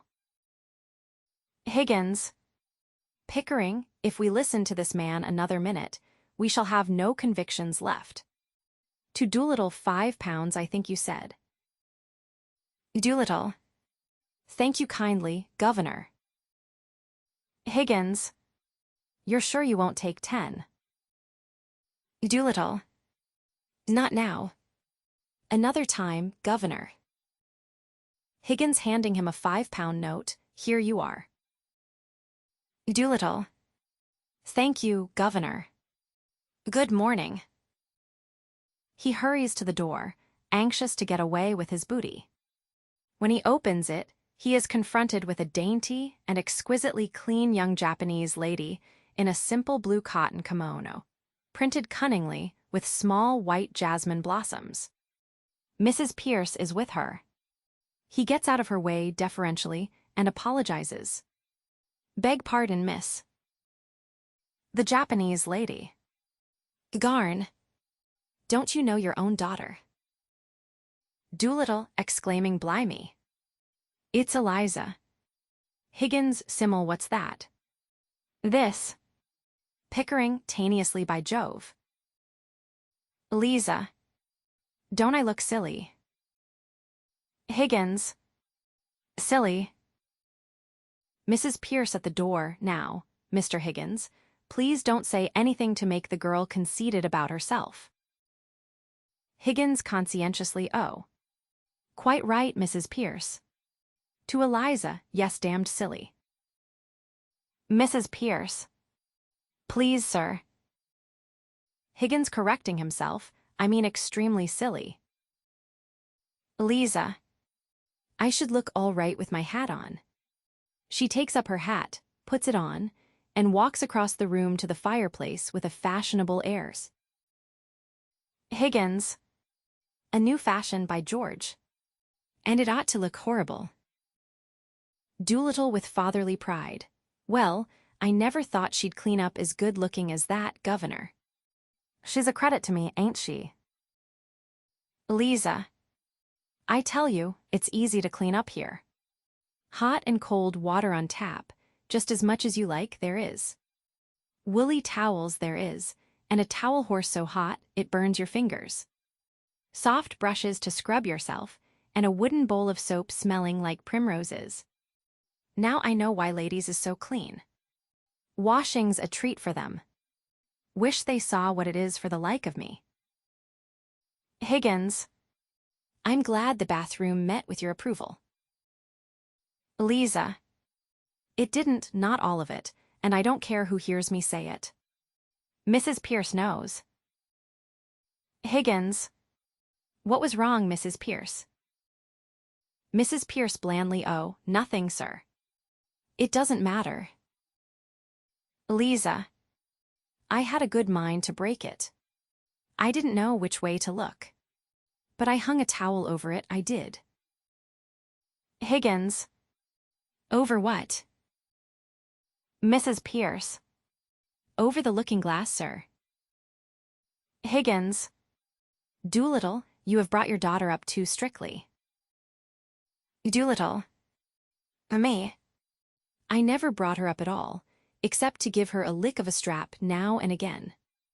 Don't put it on me, Governor. She ain't accustomed to it, you see, that's all. But she'll soon pick up your free and easy ways. Eliza.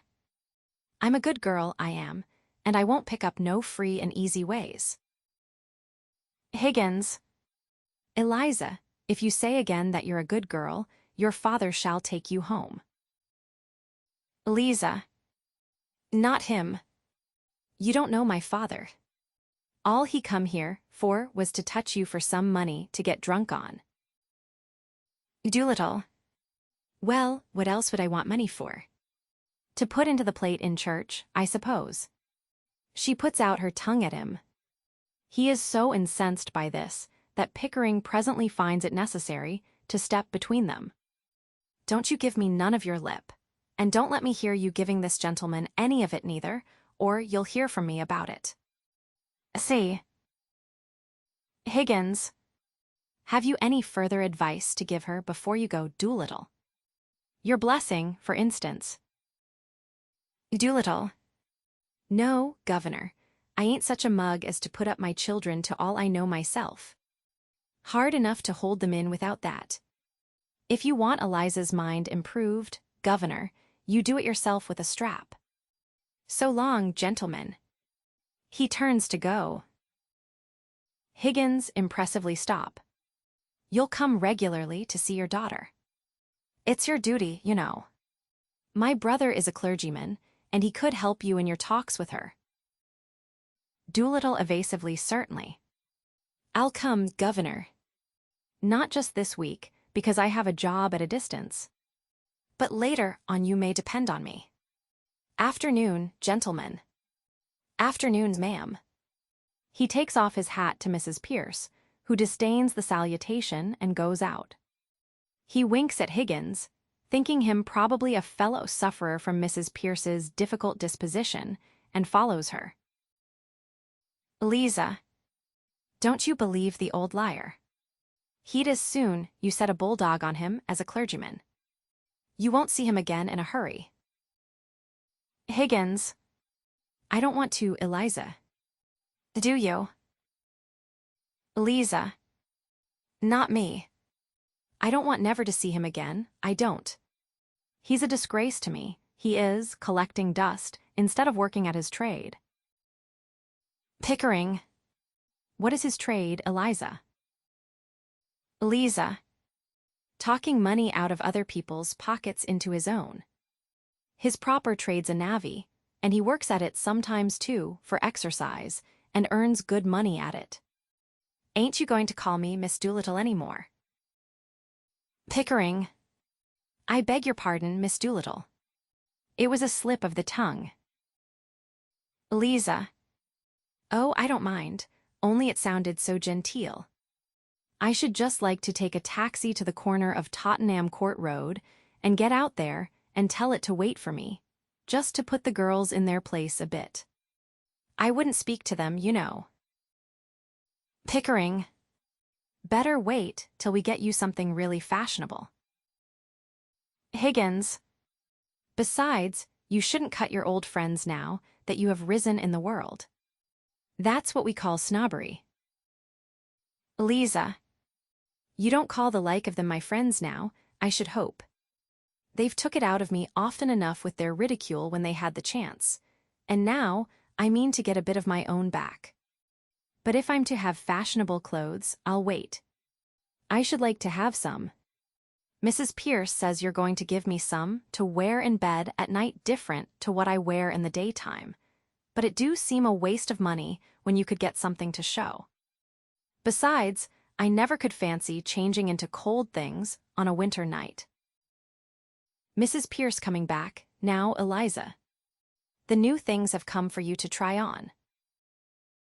Eliza. Ooh. She rushes out.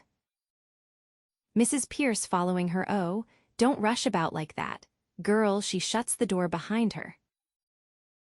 Higgins. Pickering, we have taken on a stiff job.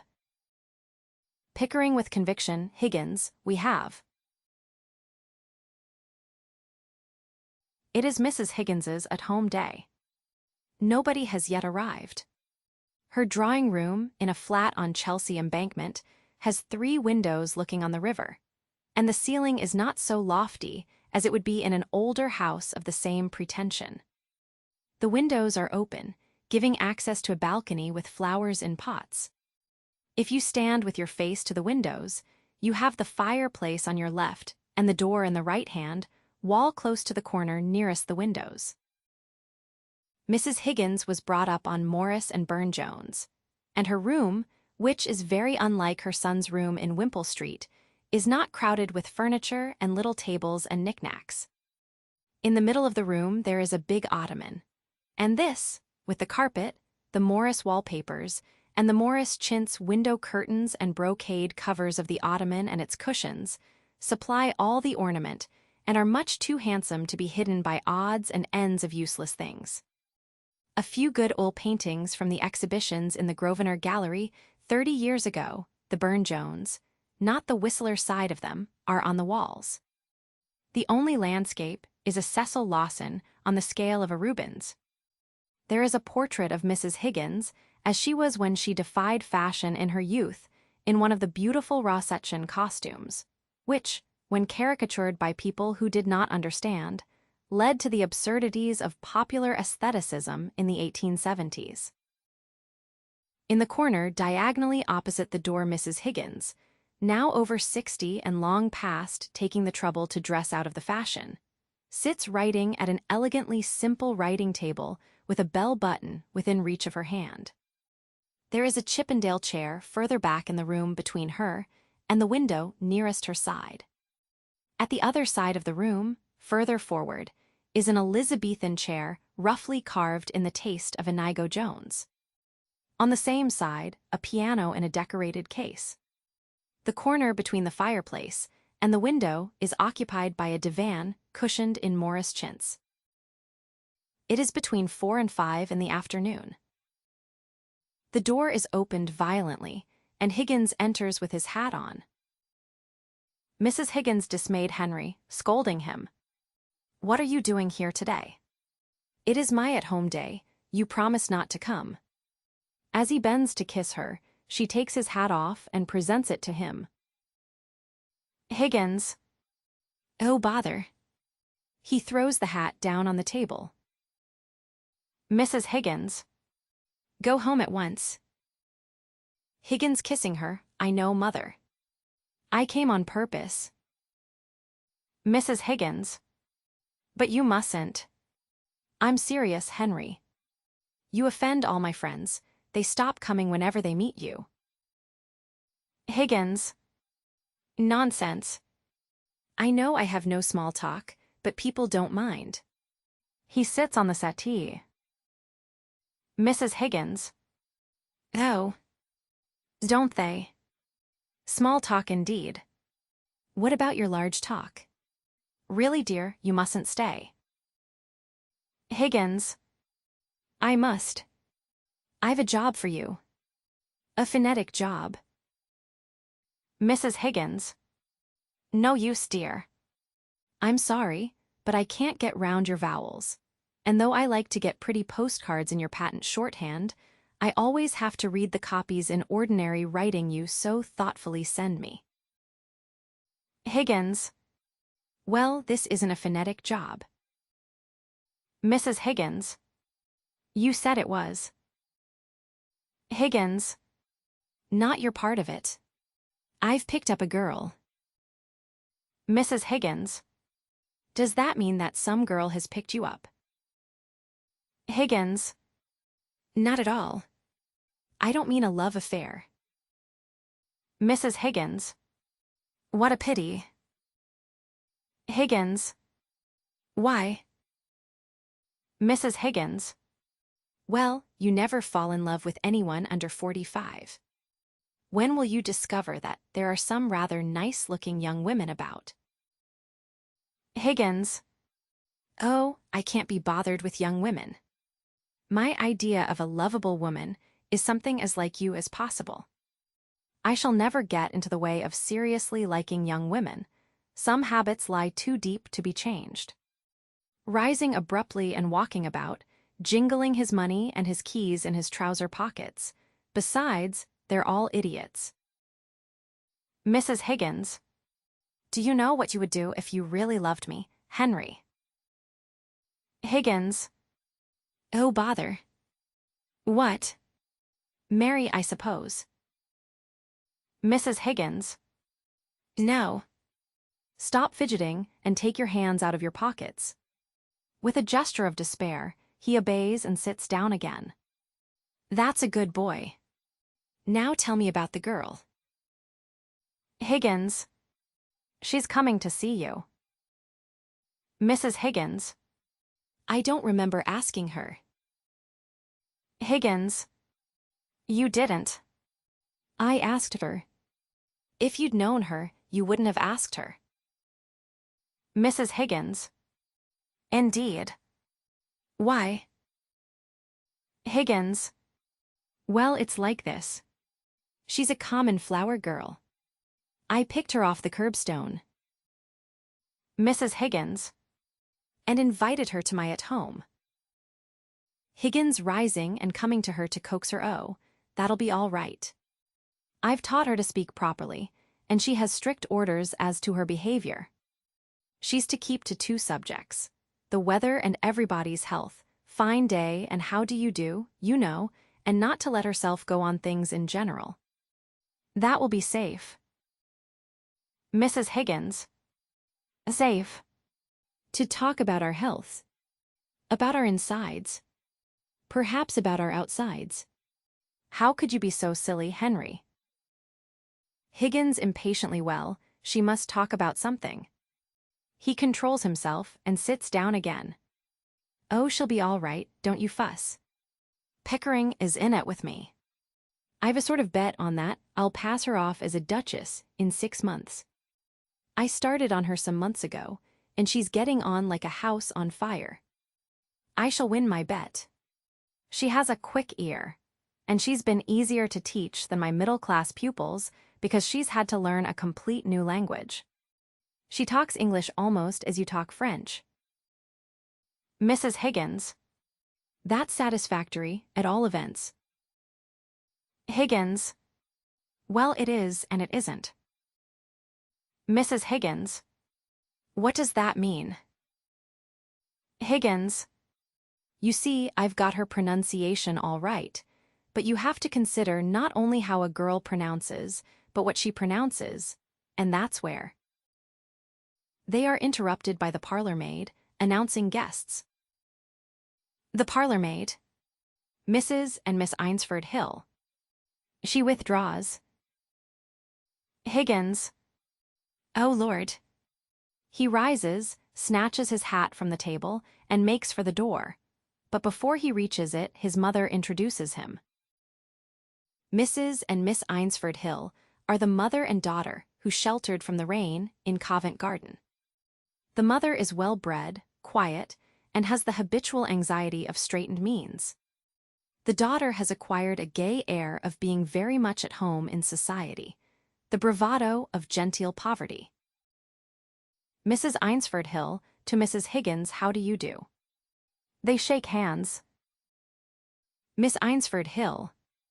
How do you do? As she shakes. Mrs. Higgins introducing, my son Henry. Mrs. Eynsford Hill. Your celebrated son. I have so longed to meet you, Professor Higgins. Higgins glumly, making no movement in her direction, delighted. He backs against the piano and bows brusquely. Miss Eynsford Hill going to him with confident familiarity. How do you do? Higgins, staring at her, I've seen you before somewhere. I haven't the ghost of a notion where, but I've heard your voice. Drearily, it doesn't matter. You'd better sit down. Mrs. Higgins. I'm sorry to say that my celebrated son has no manners. You mustn't mind him. Miss Eynsford Hill gaily, I don't. She sits in the Elizabethan chair. Mrs. Eynsford Hill a little bewildered, not at all. She sits on the ottoman between her daughter and Mrs. Higgins, who has turned her chair away from the writing table. Higgins. Oh, have I been rude? I didn't mean to be. He goes to the central window, through which, with his back to the company, he contemplates the river and the flowers in Battersea Park on the opposite bank as if they were a frozen dessert. The parlor maid returns, ushering in Pickering. The parlor maid. Colonel Pickering she withdraws. Pickering. How do you do, Mrs. Higgins? Mrs. Higgins. So glad you've come. Do you know Mrs. Eynsford Hill, Miss Eynsford Hill? Exchange of bows. The colonel brings the Chippendale chair a little forward between Mrs. Hill and Mrs. Higgins, and sits down. Pickering. Has Henry told you what we've come for? Higgins over his shoulder, we were interrupted. Damn it. Mrs. Higgins. Oh, Henry, really. Mrs. Eynsford Hill half rising, are we in the way? Mrs. Higgins rising and making her sit down again. No. You couldn't have come more fortunately. We want you to meet a friend of ours. Higgins turning hopefully, yes, by George. We want 2 or 3 people. You'll do as well as anybody else. The parlor maid returns, ushering Freddie. The parlor maid. Mr. Eynsford Hill. Higgins almost audibly, past endurance, God of heaven. Another of them. Freddie shaking hands with Mrs. Higgins, audito. Mrs. Higgins. Very good of you to come. Introducing Colonel Pickering. Freddie bowing audito. Mrs. Higgins. I don't think you know my son, Professor Higgins. Freddie going to Higgins, audito. Higgins looking at him much as if he were a pickpocket. I'll take my oath I've met you before somewhere. Where was it? Freddie. I don't think so. Higgins resignedly, it don't matter anyhow. Sit down. He shakes Freddie's hand and almost slings him on the ottoman with his face to the windows, then comes round to the other side of it. Higgins. Well, here we are anyhow. He sits down on the ottoman next Mrs. Eynsford Hill, on her left. And now, what the devil are we going to talk about until Eliza comes? Mrs. Higgins. Henry, you are the life and soul of the Royal Society's soirees, but really you're rather trying on more commonplace occasions. Higgins. Am I? Very sorry. Beaming suddenly, I suppose I am, you know. Uproariously ha-ha. Miss Eynsford Hill, who considers Higgins quite eligible matrimonially, I sympathize. I haven't any small talk. If people would only be frank and say what they really think. Higgins, relapsing into gloom, Lord forbid. Mrs. Eynsford Hill taking up her daughter's cue, but why? Higgins. What they think they ought to think is bad enough, Lord knows, but what they really think would break up the whole show. Do you suppose it would be really agreeable if I were to come out now with what I really think? Miss Eynsford Hill gaily, is it so very cynical? Higgins. Cynical? Who the dickens said it was cynical? I mean it wouldn't be decent. Mrs. Eynsford Hill seriously, oh. I'm sure you don't mean that, Mr. Higgins. Higgins. You see, we're all savages, more or less. We're supposed to be civilized and cultured, to know all about poetry and philosophy and art and science, and so on. But how many of us know even the meanings of these names? To Miss Hill, what do you know of poetry? To Mrs. Hill, what do you know of science? Indicating Freddie, what does he know of art or science or anything else? What the devil do you imagine I know of philosophy? Mrs. Higgins warningly, or of manners Henry. The parlor maid opening the door, Miss Doolittle. She withdraws. Higgins rising hastily and running to Mrs. Higgins. Here she is, mother. He stands on tiptoe and makes signs over his mother's head to Eliza to indicate to her which lady is her hostess.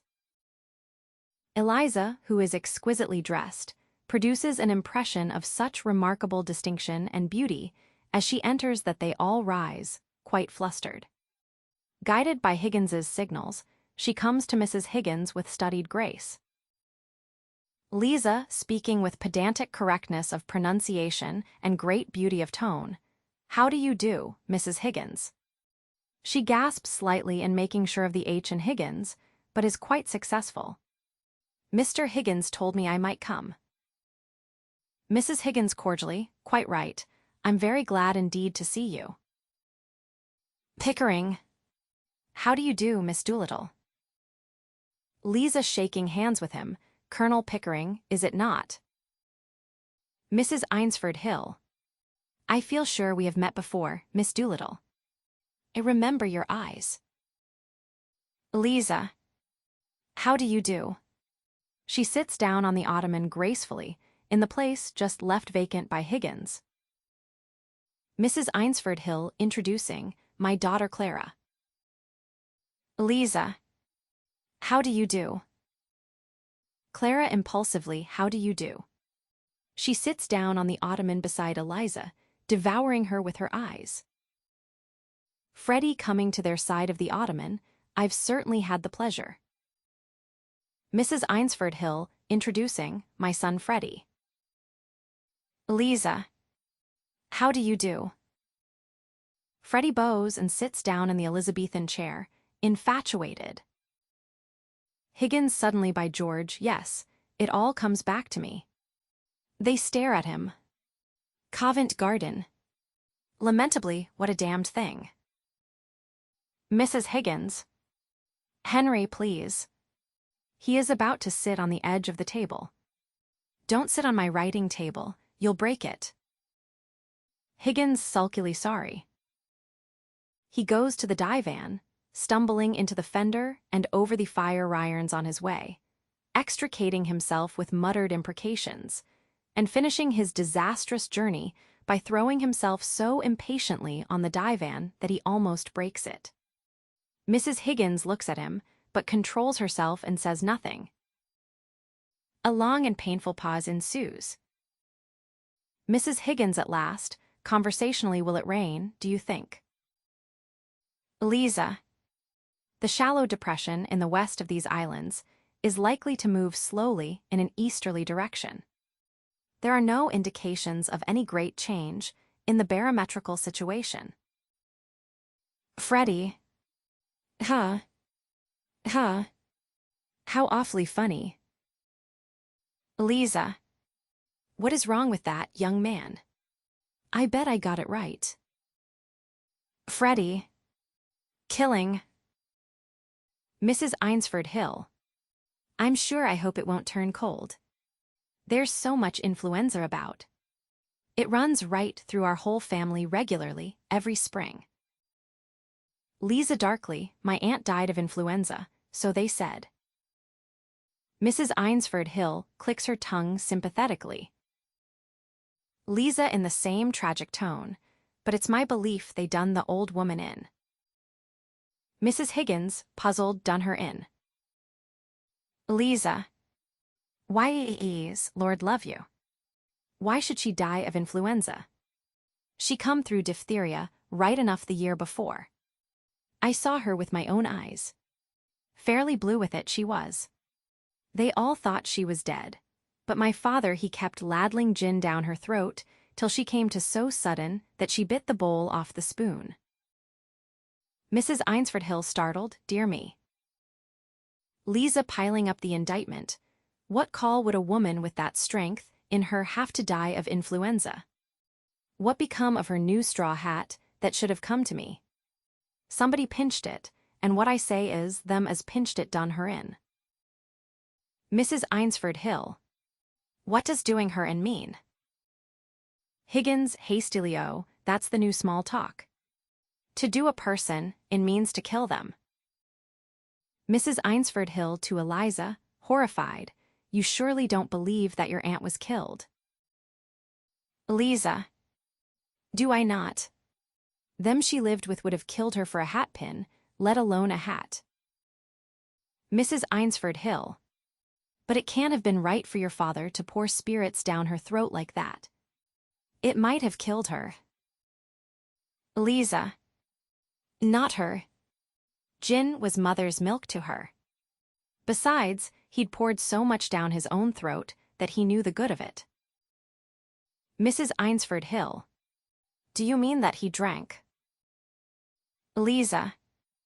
Drank? My word. Something chronic. Mrs. Eynsford Hill. How dreadful for you. Eliza. Not a bit. It never did him no harm what I could see. But then he did not keep it up regular. Cheerfully on the burst, as you might say, from time to time. And always more agreeable when he had a drop in. When he was out of work, my mother used to give him fourpence and tell him to go out and not come back until he'd drunk himself cheerful and loving-like. There's lots of women has to make their husbands drunk to make them fit to live with. Now quite at her ease, you see it's like this. If a man has a bit of a conscience, it always takes him when he's sober, and then it makes him low-spirited. A drop of booze just takes that off and makes him happy. To Freddie, who is in convulsions of suppressed laughter here. What are you sniggering at? Freddie. The new small talk.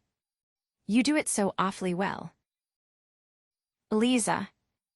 If I was doing it proper, what was you laughing at? To Higgins, have I said anything I oughtn't?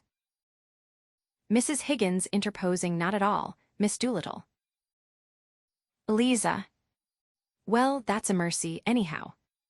Expansively, what I always say is.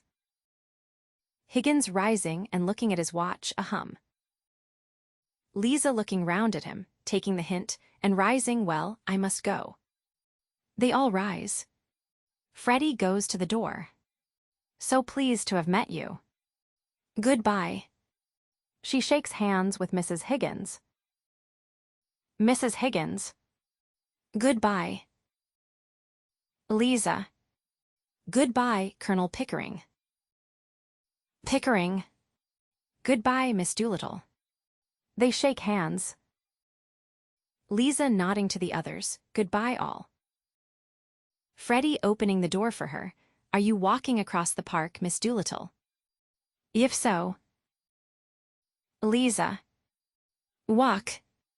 Not bloody likely. Sensation. I am going in a taxi. She goes out. Pickering gasps and sits down. Freddie goes out on the balcony to catch another glimpse of Eliza. Mrs. Eynsford Hill suffering from shock. Well, I really can't get used to the new ways. Clara throwing herself discontentedly into the Elizabethan chairs. Oh, it's all right, Mama, quite right.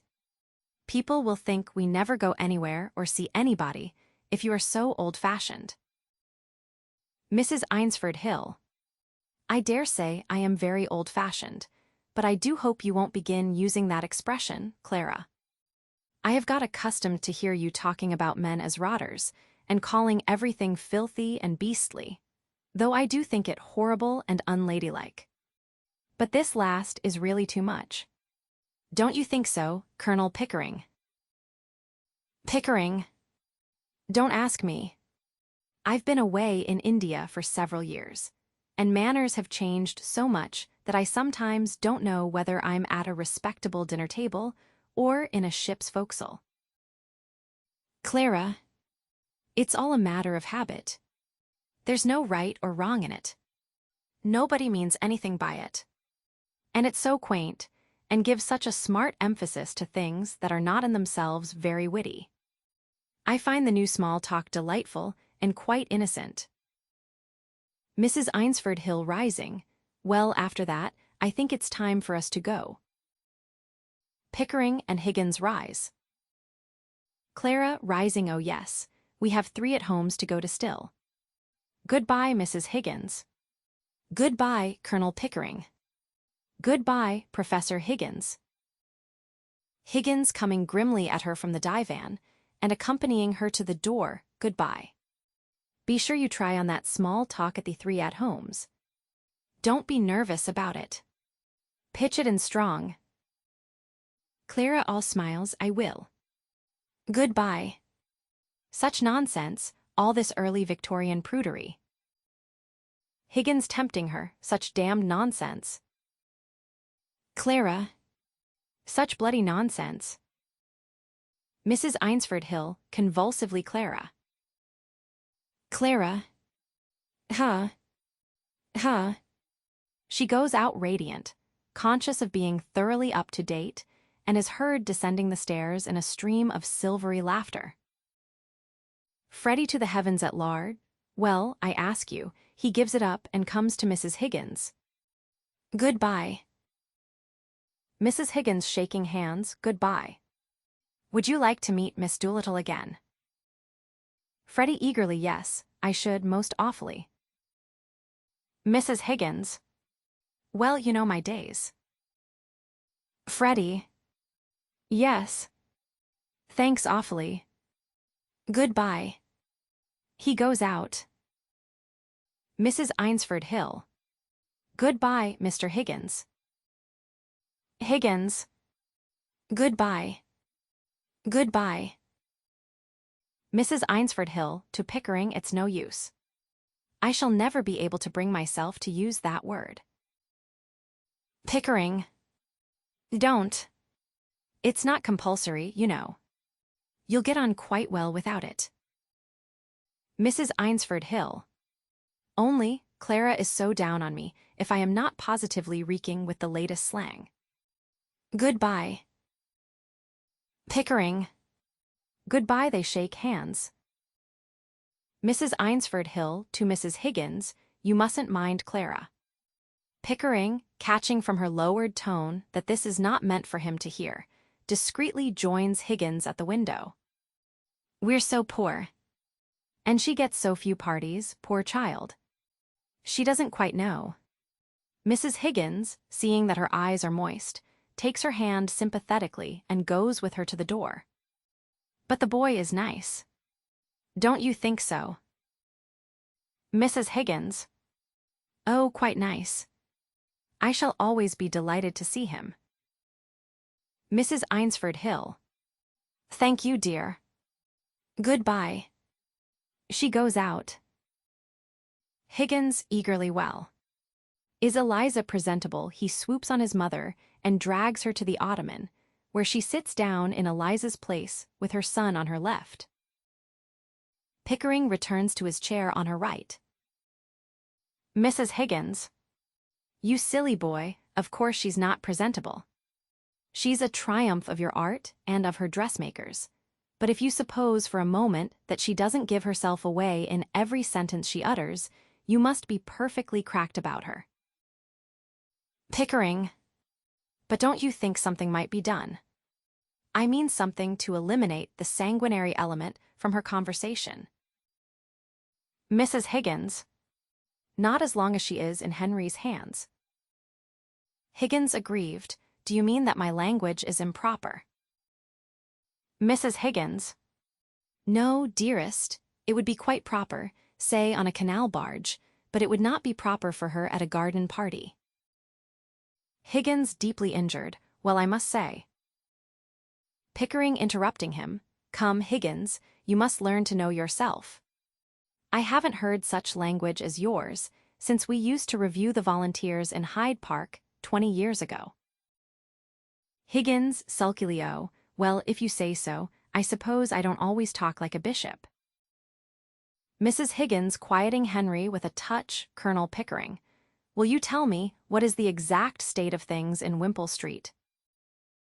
Pickering cheerfully, as if this completely changed the subject. Well, I have come to live there with Henry. We work together at my Indian dialects, and we think it more convenient. Mrs. Higgins. Quite so. I know all about that. It's an excellent arrangement. But where does this girl live? Higgins. With us, of course. Where would she live? Mrs. Higgins. But on what terms? Is she a servant? If not, what is she? Pickering slowly. I think I know what you mean, Mrs. Higgins. Higgins. Well, dash me if I do. I've had to work at the girl every day for months to get her to her present pitch. Besides, she's useful.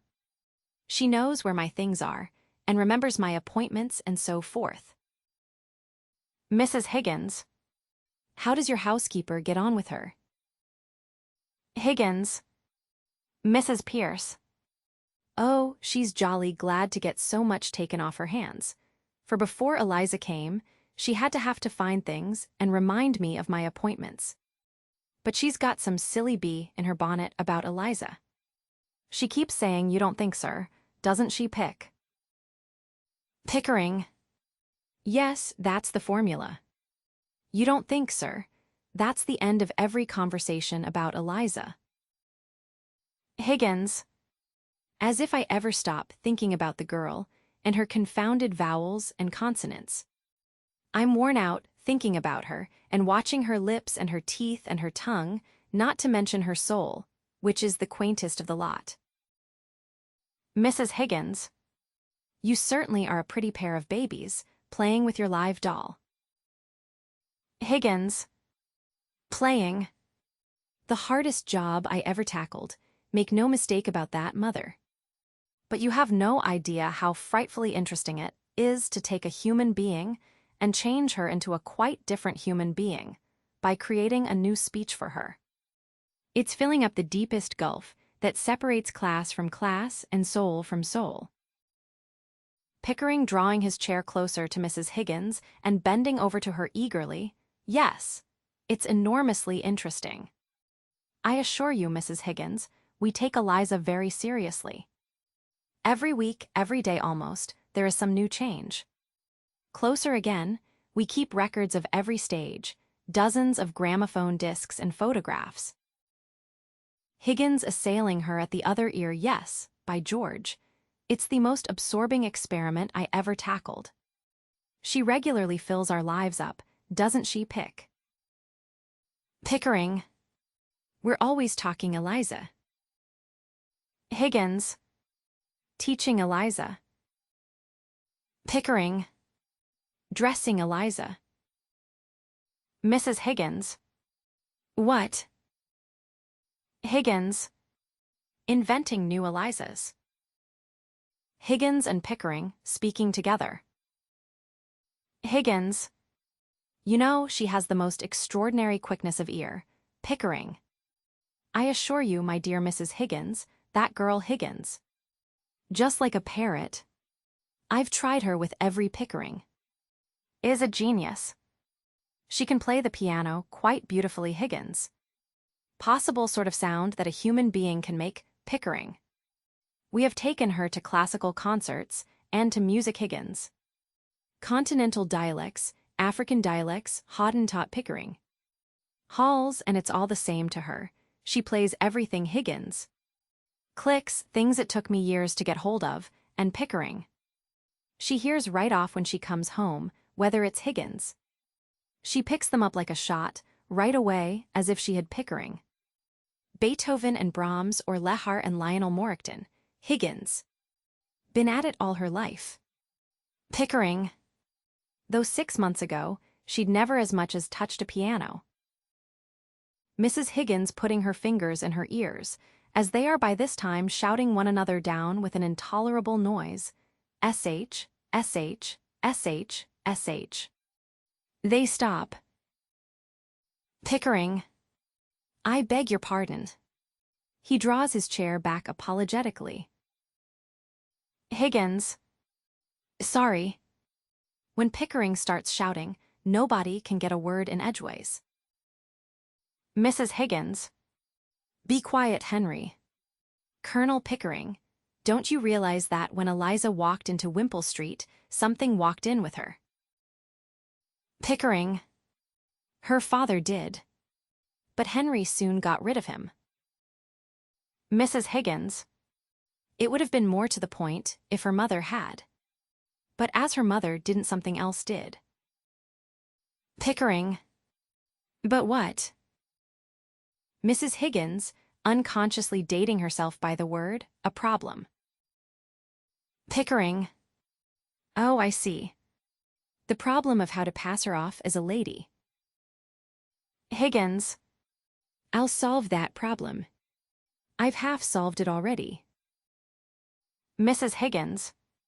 No, you two infinitely stupid male creatures. The problem of what is to be done with her afterwards. Higgins. I don't see anything in that. She can go her own way, with all the advantages I have given her. Mrs. Higgins. The advantages of that poor woman who was here just now. The manners and habits that disqualify a fine lady from earning her own living without giving her a fine lady's income. Is that what you mean? Pickering indulgently, being rather bored. Oh, that will be all right, Mrs. Higgins. He rises to go. Higgins, rising also, will find her some light employment. Pickering. She's happy enough. Don't you worry about her. Goodbye. He shakes hands as if he were consoling a frightened child and makes for the door. Higgins. Anyhow, there's no good bothering now. The thing's done. Goodbye, Mother.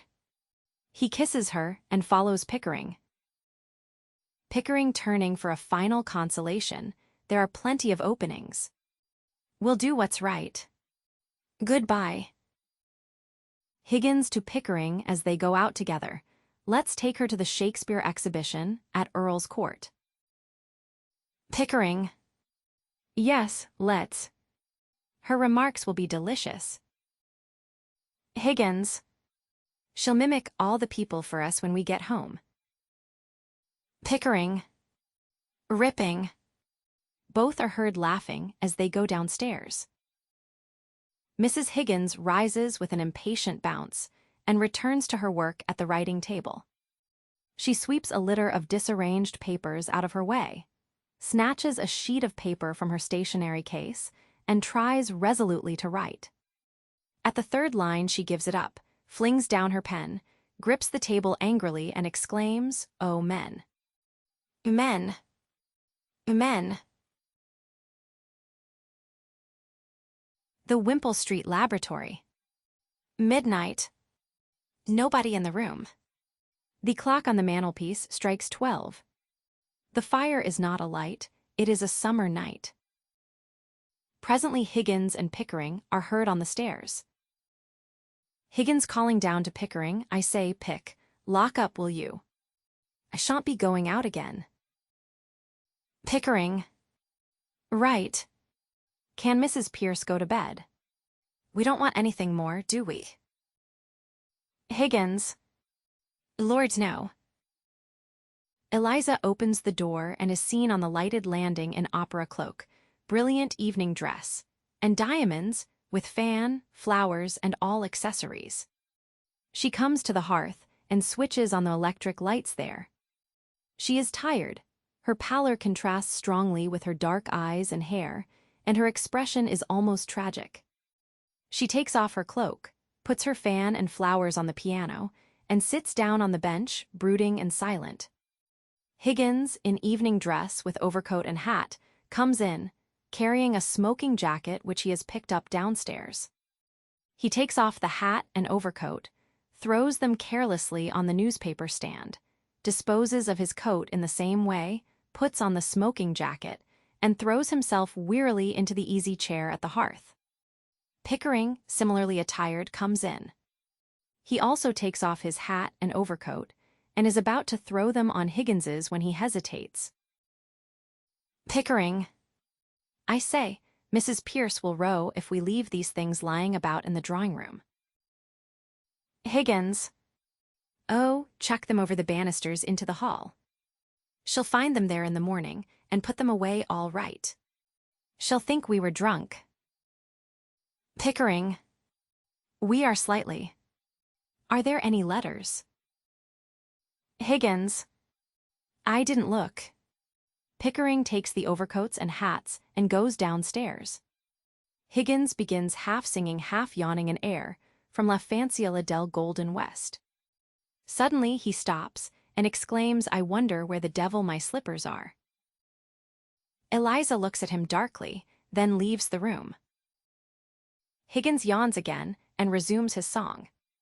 Pickering returns, with the contents of the letterbox in his hand. Pickering. Only circulars, and this coroneted billet-doux for you. He throws the circulars into the fender, and posts himself on the hearthrug, with his back to the grate. Higgins glancing at the billet-doux moneylender. He throws the letter after the circulars. Eliza returns with a pair of large down-at-heel slippers. She places them on the carpet before Higgins and sits as before without a word. Higgins yawning again, oh Lord. What an evening. What a crew. What a silly tomfoolery. He raises his shoe to unlace it and catches sight of the slippers. He stops unlacing and looks at them as if they had appeared there of their own accord. Oh. They're there, are they? Pickering stretching himself, well, I feel a bit tired. It's been a long day. The garden party, a dinner party, and the opera. Rather too much of a good thing. But you've won your bet, Higgins. Eliza did the trick, and something to spare, eh? Higgins fervently thank God it's over. Eliza flinches violently, but they take no notice of her, and she recovers herself and sits stonily as before. Pickering. Were you nervous at the garden party? I was. Eliza didn't seem a bit nervous. Higgins. Oh, she wasn't nervous. I knew she'd be all right. No, it's the strain of putting the job through all these months that has told on me. It was interesting enough at first, while we were at the phonetics, but after that I got deadly sick of it. If I hadn't backed myself to do it, I should have chucked the whole thing up 2 months ago. It was a silly notion. The whole thing has been a bore. Pickering. Oh, come. The garden party was frightfully exciting.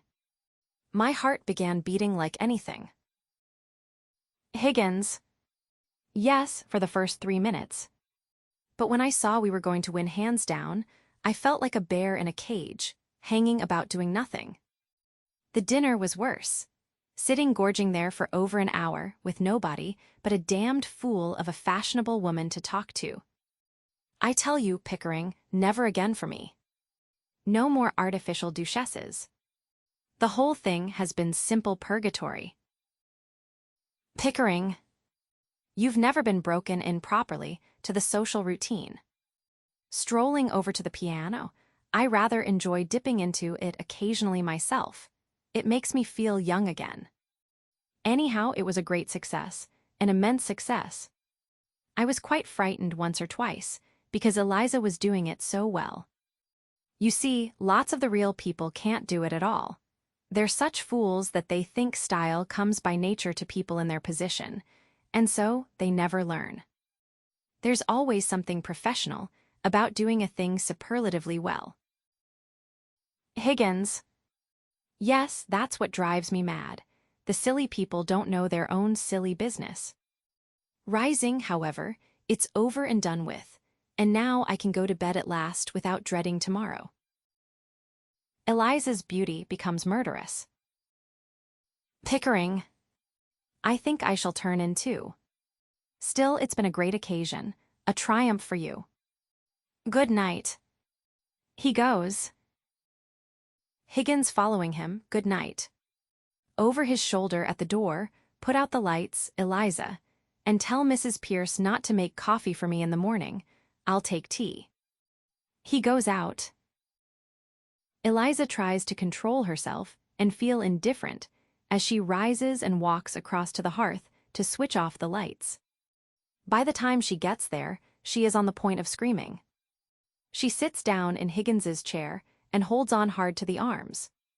Finally, she gives way and flings herself furiously on the floor raging.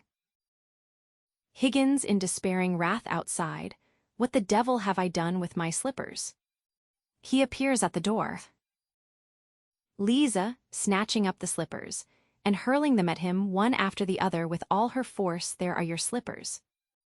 And there. Take your slippers, and may you never have a day's luck with them. Higgins astounded. What on earth? He comes to her. What's the matter? Get up. He pulls her up. Anything wrong? Liza breathless. Nothing wrong with you. I've won your bet for you, haven't I? That's enough for you. I don't matter, I suppose. Higgins. You won my bet. You. Presumptuous insect. I won it. What did you throw those slippers at me for? Liza. Because I wanted to smash your face. I'd like to kill you, you selfish brute. Why didn't you leave me where you picked me out of in the gutter? You thank God it's all over, and that now you can throw me back again there, do you? She crisps her fingers frantically. Higgins looking at her in cool wonder. The creature is nervous, after all. Liza gives a suffocated scream of fury and instinctively darts her nails at his face. Higgins catching her wrists. Ah. Would you? Claws in, you cat. How dare you show your temper to me? Sit down and be quiet. He throws her roughly into the easy chair. Liza, crushed by superior strength and weight, what's to become of me? What's to become of me? Higgins. How the devil do I know what's to become of you? What does it matter what becomes of you? Eliza. You don't care. I know you don't care. You wouldn't care if I was dead. I'm nothing to you, not so much as them slippers. Higgins thundering, those slippers. Liza with bitter submission, those slippers. I didn't think it made any difference now. A pause. Eliza hopeless and crushed. Higgins a little uneasy. Higgins in his loftiest manner, why have you begun going on like this? May I ask whether you complain of your treatment here? Eliza. No. Higgins. Has anybody behaved badly to you? Colonel Pickering. Mrs. Pierce. Any of the servants? Eliza. No. Higgins. I presume you don't pretend that I have treated you badly. Eliza. No. Higgins. I am glad to hear it. He moderates his tone. Perhaps you're tired after the strain of the day. Will you have a glass of champagne? He moves towards the door. Eliza. No. Recollecting her manners, thank you. Higgins good-humored again. This has been coming on you for some days. I suppose it was natural for you to be anxious about the garden party. But that's all over now. He pats her kindly on the shoulder. She writhes. There's nothing more to worry about. Eliza. No. Nothing more for you to worry about. She suddenly rises and gets away from him by going to the piano bench, where she sits and hides her face. Oh God. I wish I was dead. Higgins staring after her in sincere surprise. Why? In heaven's name, why? Reasonably going to her, listen to me, Eliza. All this irritation is purely subjective. Eliza. I don't understand. I'm too ignorant. Higgins. It's only imagination.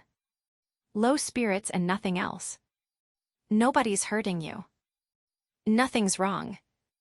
You go to bed like a good girl and sleep it off. Have a little cry and say your prayers. That will make you comfortable. Eliza. I heard your prayers. Thank God it's all over. Higgins impatiently, well, don't you thank God it's all over? Now you are free and can do what you like. Liza pulling herself together in desperation. What am I fit for? What have you left me fit for? Where am I to go? What am I to do? What's to become of me? Higgins enlightened, but not at all impressed. Oh, that's what's worrying you, is it? He thrusts his hands into his pockets and walks about in his usual manner, rattling the contents of his pockets, as if condescending to a trivial subject out of pure kindness. I shouldn't bother about it if I were you. I should imagine you won't have much difficulty in settling yourself, somewhere or other, though I hadn't quite realized that you were going away. She looks quickly at him. He does not look at her, but examines the dessert stand on the piano and decides that he will eat an apple. You might marry, you know. He bites a large piece out of the apple and munches it noisily. You see, Eliza, all men are not confirmed old bachelors like me and the Colonel. Most men are the marrying sort, poor devils. And you're not bad-looking. It's quite a pleasure to look at you sometimes. Not now, of course, because you're crying and looking as ugly as the very devil. But when you're all right and quite yourself, you're what I should call attractive. That is, to the people in the marrying line, you understand. You go to bed and have a good nice rest, and then get up and look at yourself in the glass, and you won't feel so cheap. Eliza again looks at him, speechless, and does not stir. The look is quite lost on him. He eats his apple with a dreamy expression of happiness, as it is quite a good one. Higgins, a genial afterthought occurring to him. I dare say my mother could find some chap or other who would do very well. Eliza. We were above that, at the corner of Tottenham Court Road. Higgins waking up, what do you mean? Eliza. I sold flowers. I didn't sell myself. Now you've made a lady of me, I'm not fit to sell anything else. I wish you'd left me where you found me. Higgins, slinging the core of the apple decisively into the great Tosh. Eliza. Don't you insult human relations by dragging all this cant about buying and selling into it. You needn't marry the fellow if you don't like him. Eliza. What else am I to do? Higgins. Oh, lots of things. What about your old idea of a florist's shop? Pickering could set you up in one. He's lots of money. Chuckling, he'll have to pay for all those togs you have been wearing today. And that, with the hire of the jewelry, will make a big hole in £200. Why, 6 months ago, you would have thought it the millennium to have a flower shop of your own. Come. You'll be all right. I must clear off to bed. I'm devilish sleepy. By the way, I came down for something. I forget what it was. Eliza. Your slippers. Higgins. Oh yes, of course. You shied them at me. He picks them up and is going out when she rises and speaks to him. Eliza. Before you go, sir. Higgins dropping the slippers in his surprise at her calling him sir. Eliza. Do my clothes belong to me or to Colonel Pickering? Higgins coming back into the room as if her question were the very climax of unreason. What the devil use would they be to Pickering? Eliza. He might want them for the next girl you pick up to experiment on. Higgins, shocked and hurt. Is that the way you feel towards us? Eliza. I don't want to hear anything more about that. All I want to know is whether anything belongs to me. My own clothes were burnt. Higgins. But what does it matter? Why need you start bothering about that in the middle of the night?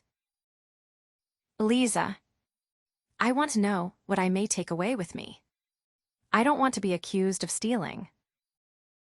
Higgins, now deeply wounded. Stealing. You shouldn't have said that, Eliza. That shows a want of feeling. Eliza. I'm sorry. I'm only a common ignorant girl, and in my station have to be careful. There can't be any feelings between the like of you and the like of me. Please will you tell me what belongs to me and what doesn't? Higgins very sulky. You may take the whole damned houseful if you like. Except the jewels. They're hired.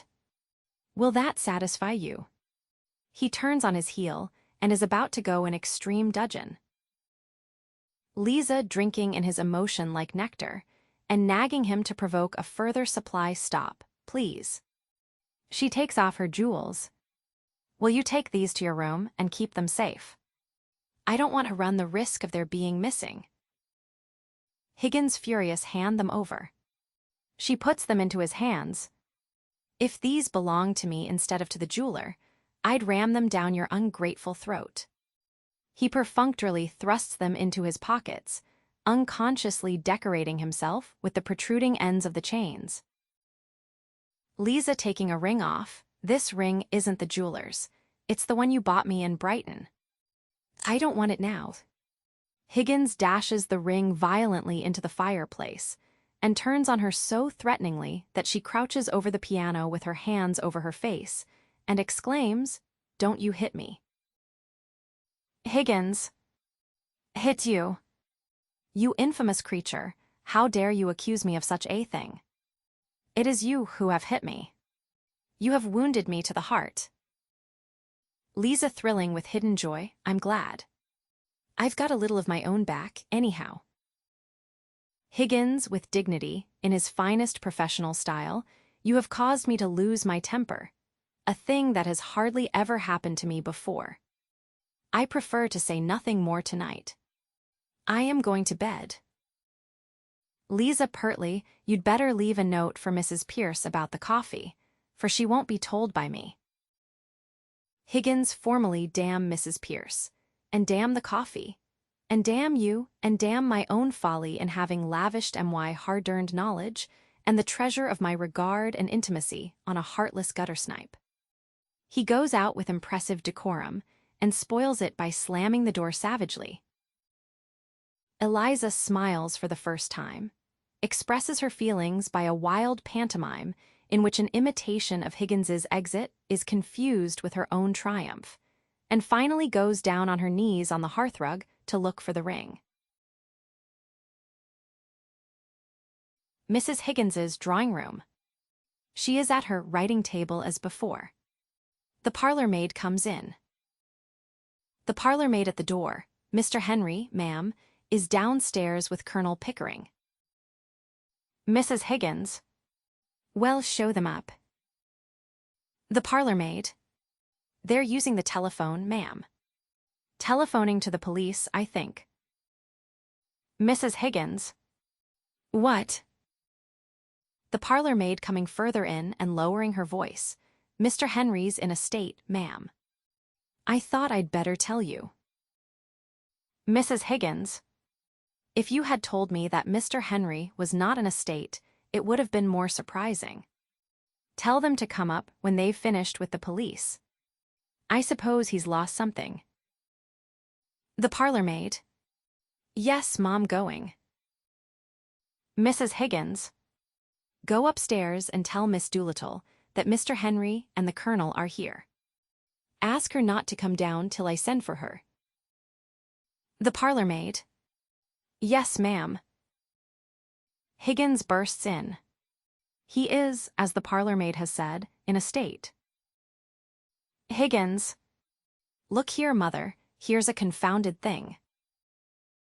Mrs. Higgins. Yes, dear. Good morning. He checks his impatience and kisses her, whilst the parlor maid goes out. What is it? Higgins. Eliza's bolted. Mrs. Higgins calmly continuing her writing. You must have frightened her. Higgins. Frightened her? Nonsense. She was left last night, as usual, to turn out the lights and all that, and instead of going to bed, she changed her clothes and went right off. Her bed wasn't slept in. She came in a cab for her things before 7 this morning, and that fool, Mrs. Pierce, let her have them without telling me a word about it. What am I to do? Mrs. Higgins. Do without, I'm afraid, Henry. The girl has a perfect right to leave if she chooses. Higgins wandering distractedly across the room, but I can't find anything. I don't know what appointments I've got. Pickering comes in. Mrs. Higgins puts down her pen and turns away from the writing table. Pickering shaking hands. Good morning, Mrs. Higgins. Has Henry told you? He sits down on the ottoman. Higgins. What does that ass of an inspector say? Have you offered a reward? Mrs. Higgins, rising in indignant amazement. You don't mean to say you have set the police after Eliza? Higgins. Of course. What are the police for? What else could we do? He sits in the Elizabethan chair. Pickering. The inspector made a lot of difficulties. I really think he suspected us of some improper purpose. Mrs. Higgins. Well, of course he did. What right have you to go to the police and give the girl's name as if she were a thief, or a lost umbrella, or something? Really? She sits down again, deeply vexed. Higgins. But we want to find her. Pickering. We can't let her go like this, you know, Mrs. Higgins. What were we to do? Mrs. Higgins. You have no more sense, either of you, than 2 children. Why? The parlor maid comes in and breaks off the conversation. The parlor maid. Mr. Henry, a gentleman wants to see you very particular. He's been sent on from Wimpole Street. Higgins. Oh, bother. I can't see anyone now. Who is it? The parlor maid. A Mr. Doolittle, sir. Pickering. Doolittle. Do you mean the dustman? The parlor maid. Dustman. Oh no, sir, a gentleman. Higgins springing up excitedly. By George, Pick, it's some relative of hers that she's gone to. Somebody we know nothing about. To the parlor maid, send him up quick. The parlor maid. Yes, sir. She goes. Higgins eagerly, going to his mother, genteel relatives. Now we shall hear something. He sits down in the Chippendale chair. Mrs. Higgins. Do you know any of her people? Pickering. Only her father, the fellow we told you about. The parlor maid, announcing Mr. Doolittle. She withdraws. Doolittle enters. He is brilliantly dressed in a new fashionable frock coat, with white waistcoat and gray trousers. A flower in his buttonhole, a dazzling silk hat, and patent leather shoes complete the effect. He is too concerned with the business he has come on to notice Mrs. Higgins. He walks straight to Higgins and accosts him with vehement reproach. Doolittle, indicating his own person, see here. Do you see this? You done this? Higgins. Done what, man? Doolittle. This, I tell you. Look at it. Look at this hat. Look at this coat. Pickering. Has Eliza been buying you clothes? Doolittle. Eliza. Not she. Not half. Why would she buy me clothes? Mrs. Higgins. Good morning, Mr. Doolittle. Won't you sit down? Doolittle, taken aback as he becomes conscious that he has forgotten his hostess, asking your pardon, ma'am. He approaches her and shakes her proffered hand. Thank you. He sits down on the ottoman, on Pickering's right. I am that full of what has happened to me that I can't think of anything else. Higgins. What the dickens has happened to you? Doolittle. I shouldn't mind if it had only happened to me. Anything might happen to anybody and nobody to blame but Providence, as you might say. But this is something that you done to me. Yes, you, Henry Higgins. Higgins. Have you found Eliza? That's the point. Doolittle. Have you lost her? Higgins. Yes. Doolittle. You have all the luck you have. I ain't found her, but she'll find me quick enough now after what you done to me. Mrs. Higgins. But what has my son done to you, Mr. Doolittle? Doolittle. Done to me. Ruined me. Destroyed my happiness. Tied me up and delivered me into the hands of middle-class morality. Higgins, rising intolerantly and standing over Doolittle, you're raving. You're drunk. You're mad. I gave you £5. After that, I had 2 conversations with you at £0.50 an hour. I've never seen you since. Doolittle. Oh. Drunk. Am I? Mad. Am I? Tell me this. Did you or did you not write a letter to an old blighter in America that was giving $5 million to found moral reform societies all over the world, and that wanted you to invent a universal language for him? Higgins. What? Ezra D. Wannefuller. He's dead. He sits down again carelessly. Doolittle. Yes, he's dead, and I'm done for. Now did you or did you not write a letter to him to say that the most original moralist at present in England, to the best of your knowledge, was Alfred Doolittle, a common dustman? Higgins. Oh, after your last visit, I remember making some silly joke of the kind. Doolittle. Ah. You may well call it a silly joke. It put the lid on me right enough. Just give him the chance he wanted to show that Americans is not like us, that they recognize and respect merit in every class of life, however humble. Them words is in his blooming will, in which Henry Higgins, thanks to your silly joking, he leaves me a share in his predigested cheese trust worth $3,000 a year on condition that I lecture for his Wannefuller Moral Reform World League as often as they ask me up to 6 times a year.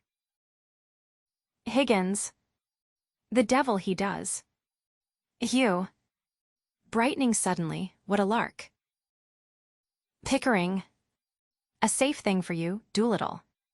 They won't ask you twice. Doolittle. It ain't the lecturing I mind. I'll lecture them blue in the face, I will, and not turn a hair. It's making a gentleman of me that I object to. Who asked him to make a gentleman of me? I was happy. I was free. I touched pretty nigh everybody for money when I wanted it, same as I touched you, Henry Higgins. Now I am worrited, tied neck and heels, and everybody touches me for money. It's a fine thing for you, says my solicitor. Is it? Says I. You mean it's a good thing for you, I says. When I was a poor man and had a solicitor once when they found a pram in the dust cart, he got me off, and got shut of me and got me shut of him as quick as he could. Same with the doctors. Used to shove me out of the hospital before I could hardly stand on my legs and nothing to pay. Now they finds out that I'm not a healthy man and can't live unless they looks after me twice a day. In the house, I'm not let do a hand's turn for myself. Somebody else must do it and touch me for it.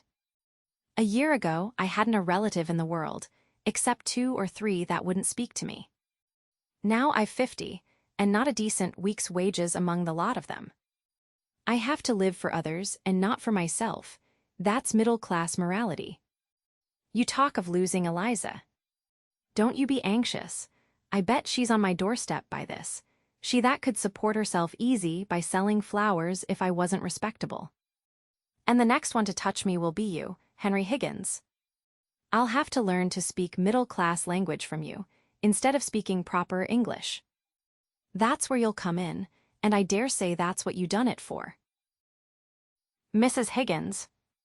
But my dear Mr. Doolittle, you need not suffer all this if you are really in earnest. Nobody can force you to accept this bequest. You can repudiate it.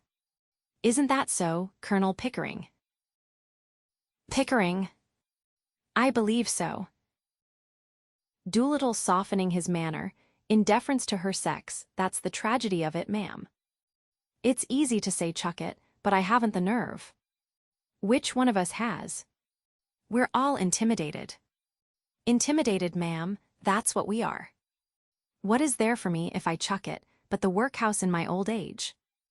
I have to dye my hair already to keep my job as a dustman. If I was one of the deserving poor, and had put by a bit, I could chuck it. But then why should I, a cause the deserving poor might as well be millionaires for all the happiness they ever has. They don't know what happiness is. But I, as one of the undeserving poor, have nothing between me and the pauper's uniform, but this here blasted $3,000 a year that shoves me into the middle class. Excuse the expression, ma'am. You'd use it yourself if you had my provocation. They've got you every way you turn. It's a choice between the skilly of the workhouse and the charbites of the middle class, and I haven't the nerve for the workhouse. Intimidated, that's what I am. Broke. Bought up. Happier men than me will call for my dust and touch me for their tip, and I'll look on helpless and envy them. And that's what your son has brought me to. He is overcome by emotion. Mrs. Higgins. Well, I'm very glad you're not going to do anything foolish, Mr. Doolittle. For this solves the problem of Eliza's future. You can provide for her now. Doolittle with melancholy resignation. Yes, ma'am, I'm expected to provide for everyone now, out of 3,000 a year. Higgins jumping up, nonsense. He can't provide for her. He shan't provide for her. She doesn't belong to him. I paid him £5 for her. Doolittle, either you're an honest man or a rogue. Doolittle tolerantly, a little of both, Henry, like the rest of us, a little of both. Higgins. Well, you took that money for the girl, and you have no right to take her as well. Mrs. Higgins. Henry, don't be absurd. If you really want to know where Eliza is, she is upstairs. Higgins amazed upstairs. Then I shall jolly soon fetch her downstairs. He makes resolutely for the door. Mrs. Higgins rising and following him, be quiet, Henry. Sit down. Higgins. Mrs. Higgins. Sit down, dear, and listen to me. Higgins. Oh, very well, very well, very well. He throws himself ungraciously on the ottoman, with his face towards the windows. But I think you might have told me this half an hour ago. Mrs. Higgins. Eliza came to me this morning.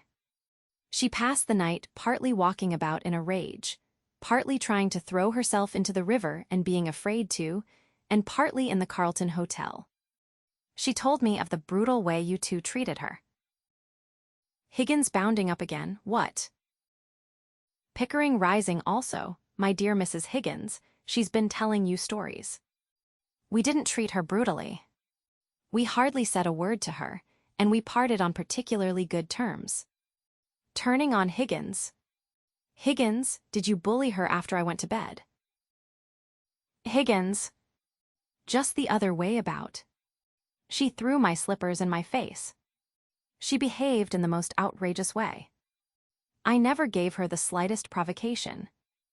The slippers came bang into my face the moment I entered the room, before I had uttered a word. And used perfectly awful language. Pickering astonished, but why? What did we do to her? Mrs. Higgins. I think I know pretty well what you did. The girl is naturally rather affectionate, I think. Isn't she, Mr. Doolittle? Doolittle. Very tender-hearted, ma'am. Takes after me. Mrs. Higgins. Just so. She had become attached to you both. She worked very hard for you, Henry. I don't think you quite realize what anything in the nature of brain work means to a girl like that. Well, it seems that when the great day of trial came, and she did this wonderful thing for you without making a single mistake, you two sat there and never said a word to her, but talked together of how glad you were that it was all over, and how you had been bored with the whole thing. And then you were surprised because she threw your slippers at you. I should have thrown the fire irons at you. Higgins. We said nothing except that we were tired and wanted to go to bed. Did we, Pick? Pickering, shrugging his shoulders, that was all. Mrs. Higgins, ironically quite sure. Pickering. Absolutely. Really, that was all. Mrs. Higgins. You didn't thank her, or pet her, or admire her, or tell her how splendid she'd been. Higgins impatiently, but she knew all about that. We didn't make speeches to her, if that's what you mean. Pickering, conscience stricken, perhaps we were a little inconsiderate. Is she very angry? Mrs. Higgins, returning to her place at the writing table. Well, I'm afraid she won't go back to Wimpole Street, especially now that Mr. Doolittle is able to keep up the position you have thrust on her. But she says she is quite willing to meet you on friendly terms and to let bygones be bygones. Higgins furious is she, by George. Oh. Mrs. Higgins. If you promise to behave yourself, Henry, I'll ask her to come down. If not, go home, for you have taken up quite enough of my time. Higgins. Oh, all right. Very well. Pick, you behave yourself. Let us put on our best Sunday manners for this creature that we picked out of the mud. He flings himself sulkily into the Elizabethan chair. Doolittle remonstrating, now, Henry Higgins. Have some consideration for my feelings as a middle-class man. Mrs. Higgins. Remember your promise, Henry. She presses the bell button on the writing table. Mr. Doolittle, will you be so good as to step out on the balcony for a moment? I don't want Eliza to have the shock of your news until she has made it up with these two gentlemen. Would you mind? Doolittle. As you wish, lady. Anything to help Henry to keep her off my hands. He disappears through the window. The parlour-maid answers the bell. Pickering sits down in Doolittle's place. Mrs. Higgins. Ask Miss Doolittle to come down, please. The parlour-maid. Yes, ma'am. She goes out. Mrs. Higgins. Now, Henry, be good. Higgins. I am behaving myself perfectly. Pickering. He is doing his best, Mrs. Higgins. A pause. Higgins throws back his head, stretches out his legs, and begins to whistle. Mrs. Higgins. Henry, dearest, you don't look at all nice in that attitude. Higgins pulling himself together. I was not trying to look nice, mother. Mrs. Higgins. It doesn't matter, dear. I only wanted to make you speak. Higgins. Why? Mrs. Higgins. Because you can't speak and whistle at the same time. Higgins groans. Another very trying pause. Higgins springing up out of patience. Where the devil is that girl? Are we to wait here all day? Eliza enters, sunny, self-possessed, and giving a staggeringly convincing exhibition of ease of manner. She carries a little work basket and is very much at home. Pickering is too much taken aback to rise. Eliza. How do you do, Professor Higgins? Are you quite well? Higgins choking, he can say no more. Eliza. But of course you are never ill. So glad to see you again, Colonel Pickering. He rises hastily, and they shake hands. Quite chilly this morning, isn't it? She sits down on his left. He sits beside her. Higgins. Don't you dare try this game on me. I taught it to you, and it doesn't take me in. Get up and come home, and don't be a fool. Eliza takes a piece of needlework from her basket and begins to stitch at it, without taking the least notice of this outburst. Mrs. Higgins. Very nicely put, indeed, Henry. No woman could resist such an invitation. Higgins. You let her alone, mother. Let her speak for herself. You will jolly soon see whether she has an idea that I haven't put into her head or a word that I haven't put into her mouth. I tell you I have created this thing out of the squashed cabbage leaves of Covent Garden, and now she pretends to play the fine lady with me. Mrs. Higgins placidly, yes, dear, but you'll sit down, won't you? Higgins sits down again, savagely. Liza to Pickering, taking no apparent notice of Higgins and working away deftly. Will you drop me altogether now that the experiment is over, Colonel Pickering? Pickering. Oh, don't. You mustn't think of it as an experiment. It shocks me somehow. Eliza. Oh, I'm only a squashed cabbage leaf. Pickering impulsively no. Liza continuing quietly. But I owe so much to you that I should be very unhappy if you forgot me.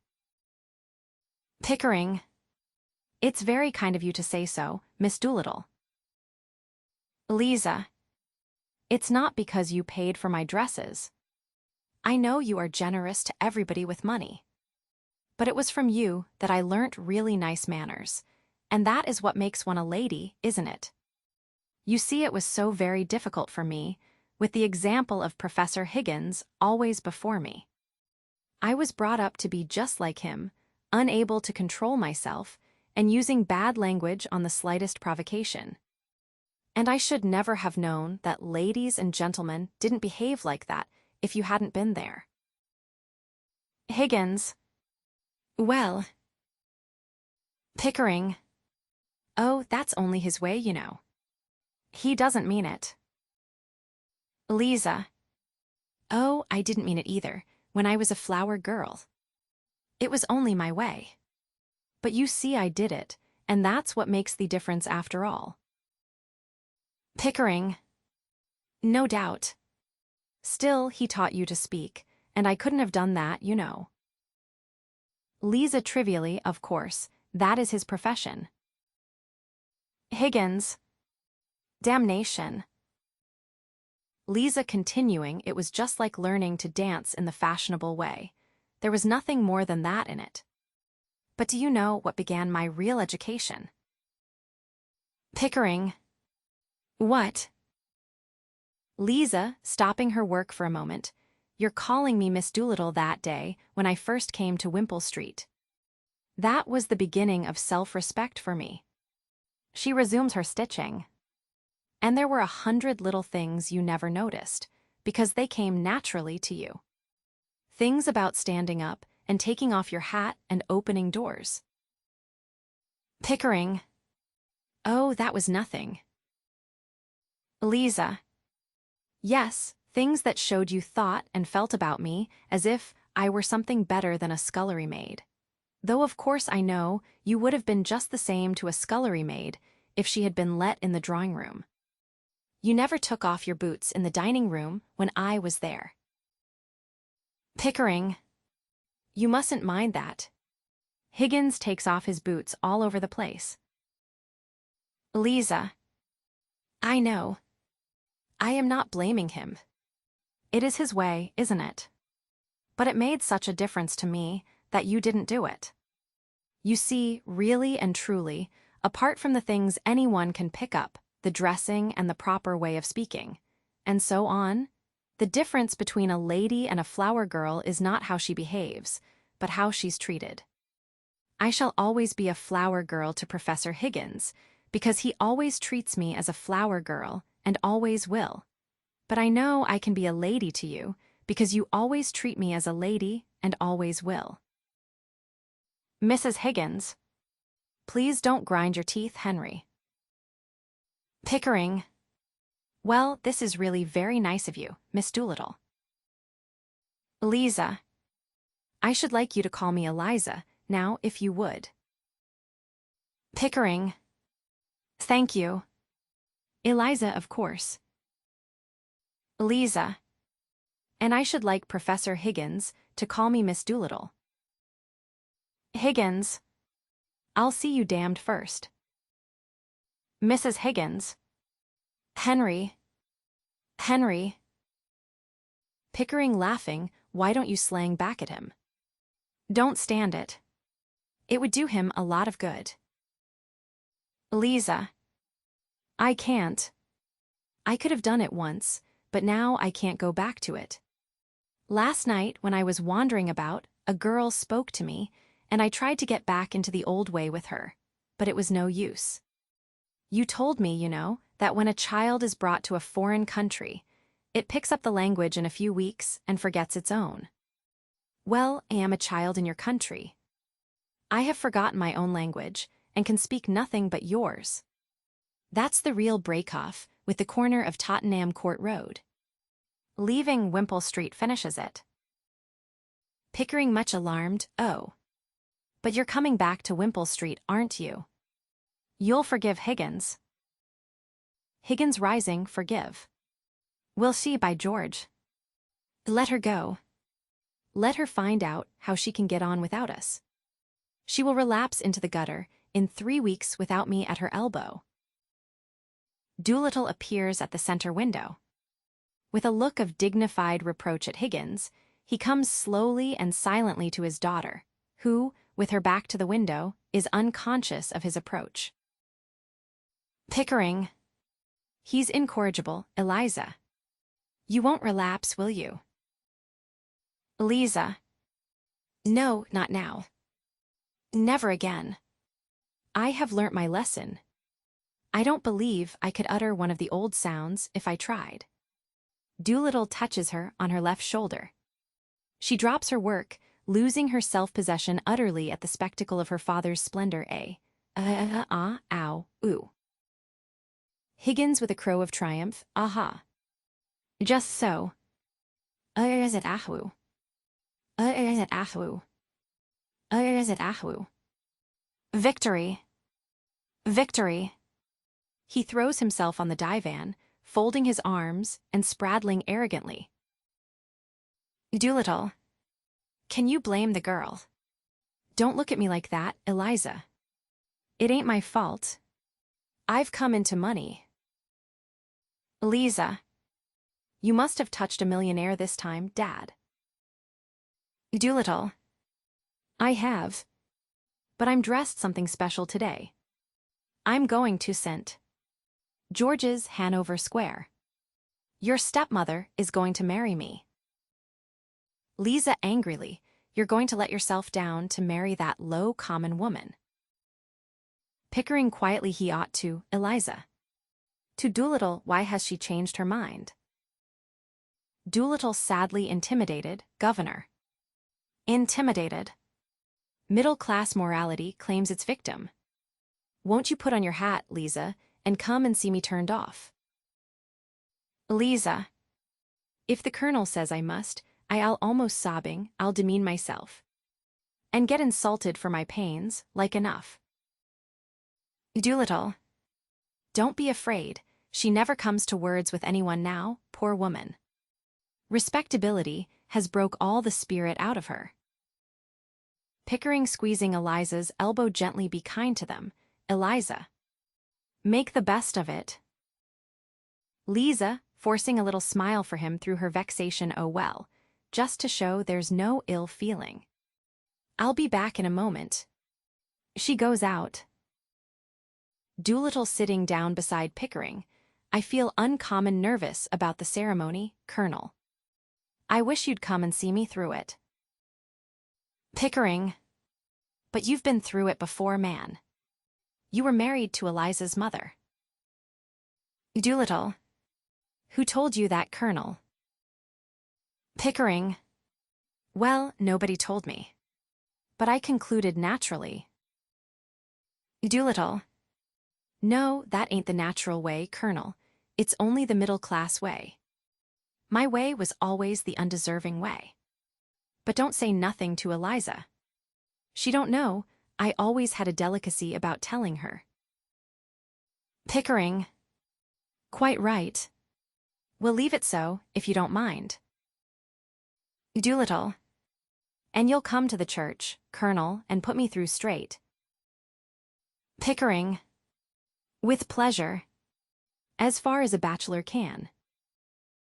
Mrs. Higgins. May I come, Mr. Doolittle? I should be very sorry to miss your wedding. Doolittle. I should indeed be honored by your condescension, ma'am, and my poor old woman would take it as a tremendous compliment. She's been very low, thinking of the happy days that are no more.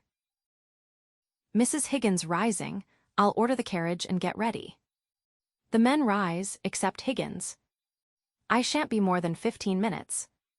As she goes to the door, Eliza comes in, hatted and buttoning her gloves. I'm going to the church to see your father married, Eliza. You had better come in the brougham with me. Colonel Pickering can go on with the bridegroom. Mrs. Higgins goes out. Eliza comes to the middle of the room, between the center window and the ottoman. Pickering joins her. Doolittle. Bridegroom. What a word. It makes a man realize his position, somehow. He takes up his hat and goes towards the door. Pickering. Before I go, Eliza, do forgive him and come back to us. Eliza. I don't think Papa would allow me. Would you, Dad? Doolittle sad but magnanimous, they played you off very cunning. Eliza, them two sportsmen. If it had been only one of them, you could have nailed him. But you see, there was two, and one of them chaperoned the other, as you might say. To Pickering it was artful of you, Colonel, but I bear no malice. I should have done the same myself. I've been the victim of one woman after another all my life, and I don't grudge you two getting the better of Eliza. I shan't interfere. It's time for us to go, Colonel. So long, Henry. See you in St. George's, Eliza. He goes out. Pickering coaxing, do stay with us, Eliza. He follows Doolittle. Eliza goes out on the balcony to avoid being alone with Higgins. He rises and joins her there. She immediately comes back into the room and makes for the door, but he goes along the balcony quickly and gets his back to the door before she reaches it. Higgins. Well, Eliza, you've had a bit of your own back, as you call it. Have you had enough? And are you going to be reasonable? Or do you want any more? Eliza. You want me back only to pick up your slippers and put up with your tempers and fetch and carry for you. Higgins. I haven't said I wanted you back at all. Eliza. Oh, indeed. Then what are we talking about? Higgins. About you, not about me. If you come back, I shall treat you just as I have always treated you. I can't change my nature, and I don't intend to change my manners. My manners are exactly the same as Colonel Pickering's. Eliza. That's not true. He treats a flower girl as if she was a duchess. Higgins. And I treat a duchess as if she was a flower girl. Eliza. I see. She turns away composedly and sits on the ottoman facing the window. The same to everybody. Higgins. Just so. Eliza. Like father. Higgins grinning, a little taken down, without accepting the comparison at all points. Eliza, it's quite true that your father is not a snob, and that he will be quite at home in any station of life to which his eccentric destiny may call him. Seriously, the great secret, Eliza, is not having bad manners or good manners or any other particular sort of manners, but having the same manner for all human souls. In short, behaving as if you were in heaven, where there are no third-class carriages, and one soul is as good as another. Eliza. Amen. You are a born preacher. Higgins irritated. The question is not whether I treat you rudely, but whether you ever heard me treat anyone else better. Eliza with sudden sincerity, I don't care how you treat me. I don't mind your swearing at me. I don't mind a black eye, I've had one before this. But standing up and facing him, I won't be passed over. Higgins. Then get out of my way, for I won't stop for you. You talk about me as if I were a motor bus. Eliza. So you are a motor bus, all bounce and go and no consideration for anyone. But I can do without you, don't think I can't. Higgins. I know you can. I told you you could. Liza, wounded, getting away from him to the other side of the ottoman with her face to the hearth. I know you did, you brute. You wanted to get rid of me. Higgins. Liar. Eliza. Thank you. She sits down with dignity. Higgins. You never asked yourself, I suppose, whether I could do without you. Liza earnestly, don't you try to get round me. You'll have to do without me. Higgins arrogant, I can do without anybody. I have my own soul, my own spark of divine fire. But with sudden humility, I shall miss you, Eliza. He sits down near her on the ottoman. I have learnt something from your idiotic notions. I confess that humbly and gratefully. And I have grown accustomed to your voice and appearance. I like them rather. Eliza. Well, you have both of them on your gramophone and in your book of photographs. When you feel lonely without me, you can turn the machine on. It's got no feelings to hurt. Higgins. I can't turn your soul on. Leave me those feelings, and you can take away the voice and the face. They are not you. Eliza. Oh, you are a devil. You can twist the heart in a girl as easy as some could twist her arms to hurt her. Mrs. Pierce warned me. Time and again she has wanted to leave you, and you always got round her at the last minute. And you don't care a bit for her. And you don't care a bit for me. Higgins. I care for life, for humanity, and you are a part of it that has come my way and been built into my house. What more can you or anyone ask? Eliza. I won't care for anybody that doesn't care for me. Higgins. Commercial principles, Eliza. Like reproducing her Covent Garden pronunciation with professional exactness. Y'allin voilet selling violets, isn't it? Eliza. Don't sneer at me. It's mean to sneer at me. Higgins. I have never sneered in my life. Sneering doesn't become either the human face or the human soul.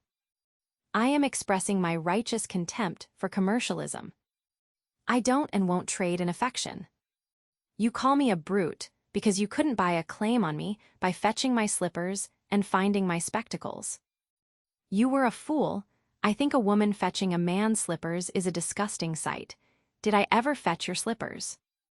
I think a good deal more of you for throwing them in my face.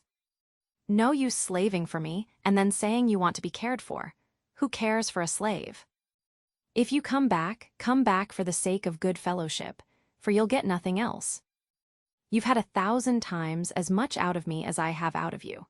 And if you dare to set up your little dog's tricks of fetching and carrying slippers against my creation of a Duchess Eliza, I'll slam the door in your silly face. Eliza. What did you do it for if you didn't care for me? Higgins heartily. Why? Because it was my job. Eliza. You never thought of the trouble it would make for me. Higgins. Would the world ever have been made if its maker had been afraid of making trouble? Making life means making trouble. There's only one way of escaping trouble, and that's killing things. Cowards, you notice, are always shrieking to have troublesome people killed. Eliza. I'm no preacher, I don't notice things like that. I notice that you don't notice me. Higgins jumping up and walking about intolerantly. Eliza, you're an idiot. I waste the treasures of my Miltonic mind by spreading them before you. Once for all, understand that I go my way and do my work without caring tuppence what happens to either of us. I am not intimidated, like your father and your stepmother. So you can come back or go to the devil, which you please. Eliza. What am I to come back for? Higgins bouncing up on his knees on the ottoman and leaning over it to her, for the fun of it. That's why I took you on. Liza with averted face, and you may throw me out tomorrow if I don't do everything you want me to. Higgins. Yes, and you may walk out tomorrow if I don't do everything you want me to. Eliza. And live with my stepmother. Higgins. Yes, or sell flowers. Eliza. Oh. If I only could go back to my flower basket. I should be independent of both you and father and all the world. Why did you take my independence from me? Why did I give it up? I'm a slave now for all my fine clothes. Higgins. Not a bit. I'll adopt you as my daughter and settle money on you if you like. Or would you rather marry Pickering?" Liza looking fiercely round at him. "I wouldn't marry you if you asked me, and you're nearer my age than what he is." Higgins gently than he is, not than what he is. Liza losing her temper and rising, "I'll talk as I like. You're not my teacher now." Higgins reflectively, "I don't suppose Pickering would, though. He's as confirmed an old bachelor as I am." Liza, "That's not what I want, and don't you think it? I've always had chaps enough wanting me that way. Freddie Hill writes to me 2 and 3 times a day, sheets and sheets." Higgins disagreeably surprised, damn his impudence. He recoils and finds himself sitting on his heels. "Liza, he has a right to if he likes, poor lad. And he does love me."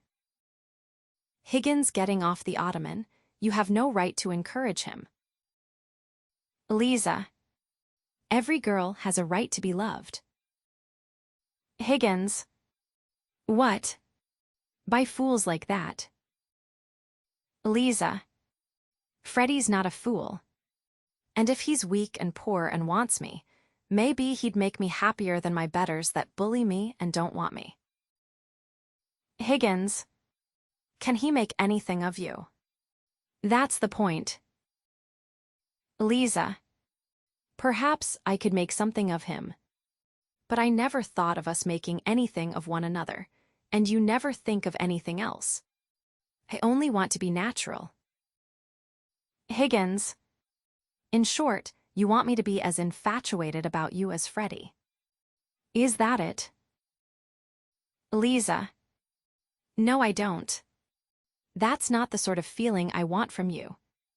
And don't you be too sure of yourself or of me. I could have been a bad girl if I'd liked. I've seen more of some things than you, for all your learning. Girls like me can drag gentlemen down to make love to them easy enough. And they wish each other dead the next minute." Higgins, "Of course they do. Then what in thunder are we quarreling about?"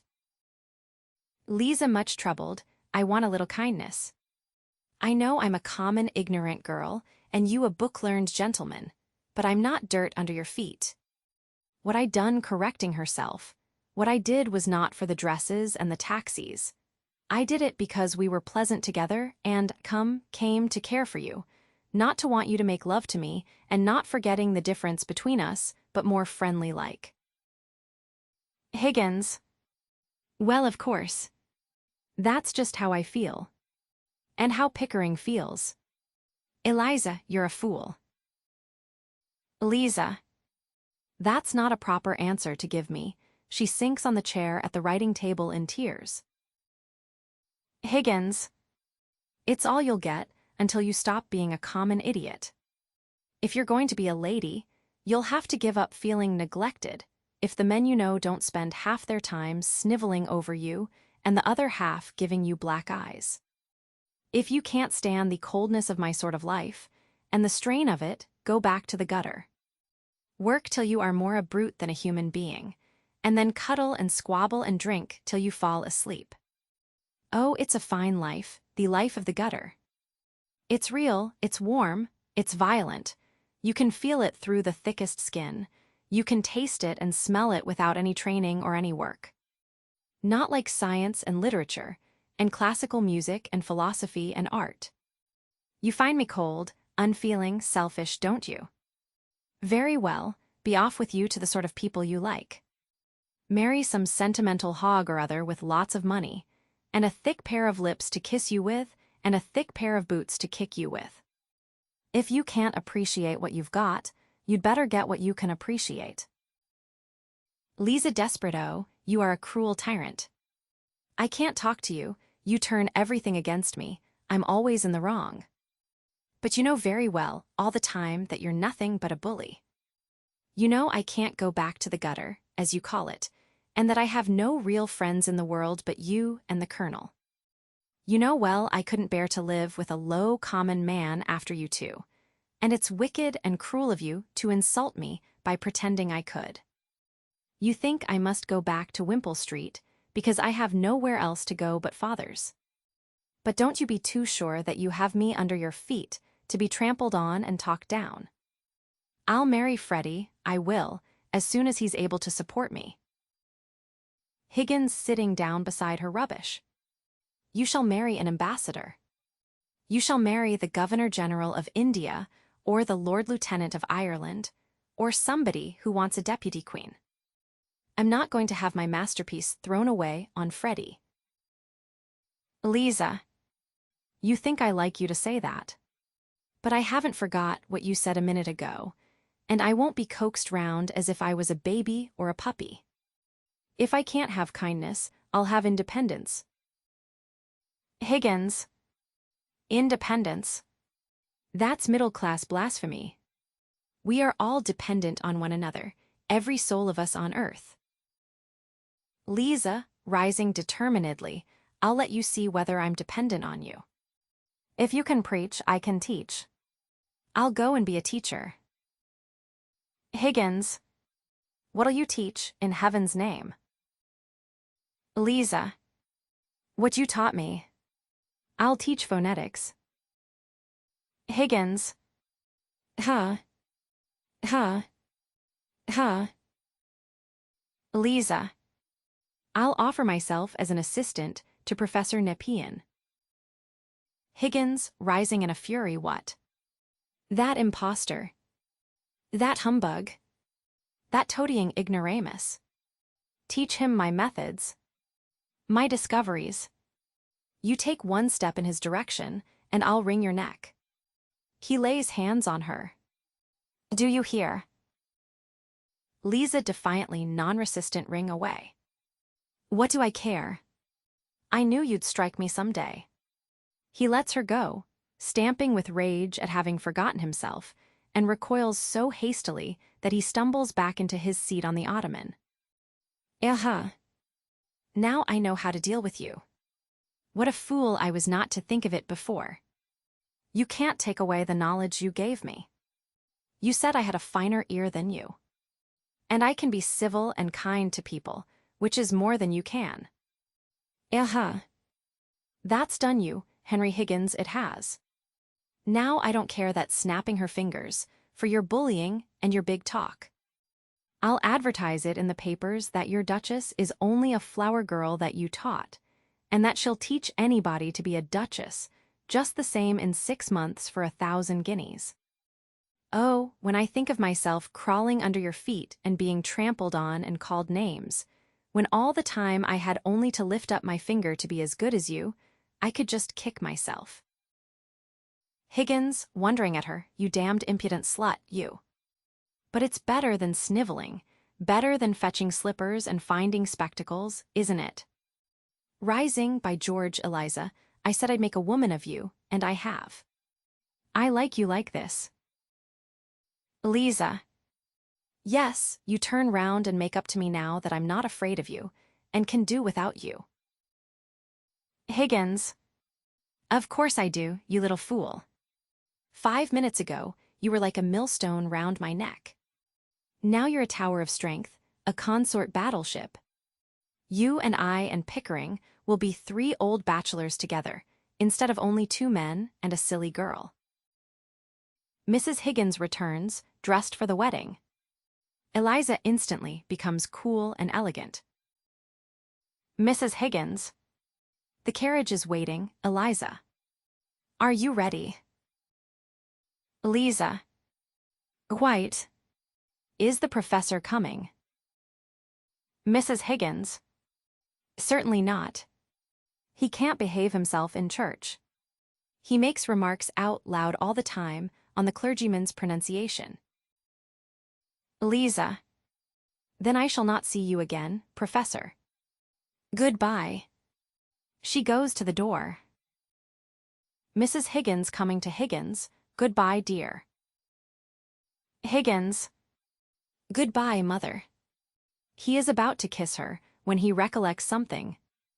Oh, by the way, Eliza, order a ham and a Stilton cheese, will you?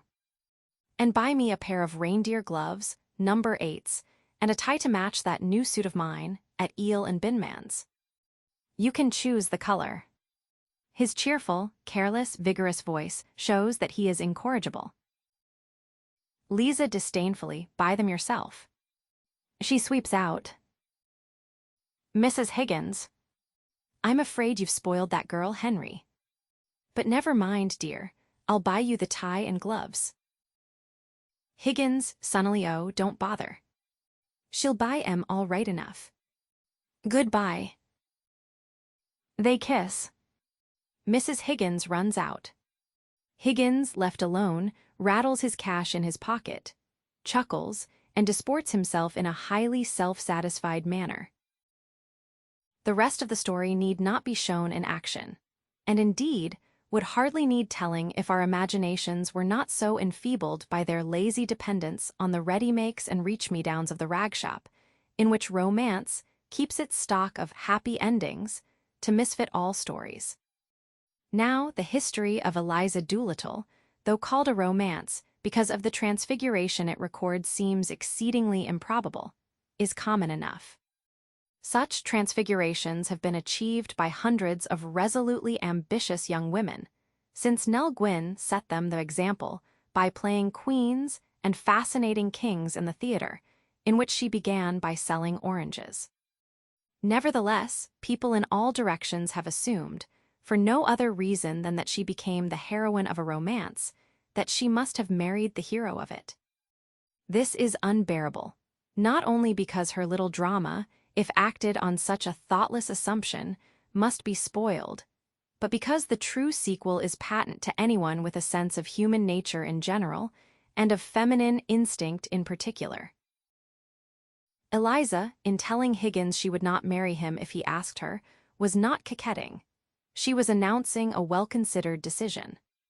When a bachelor interests and dominates and teaches and becomes important to a spinster, as Higgins with Eliza, she always, if she has character enough to be capable of it, considers very seriously indeed whether she will play for becoming that bachelor's wife, especially if he is so little interested in marriage that a determined and devoted woman might capture him if she set herself resolutely to do it.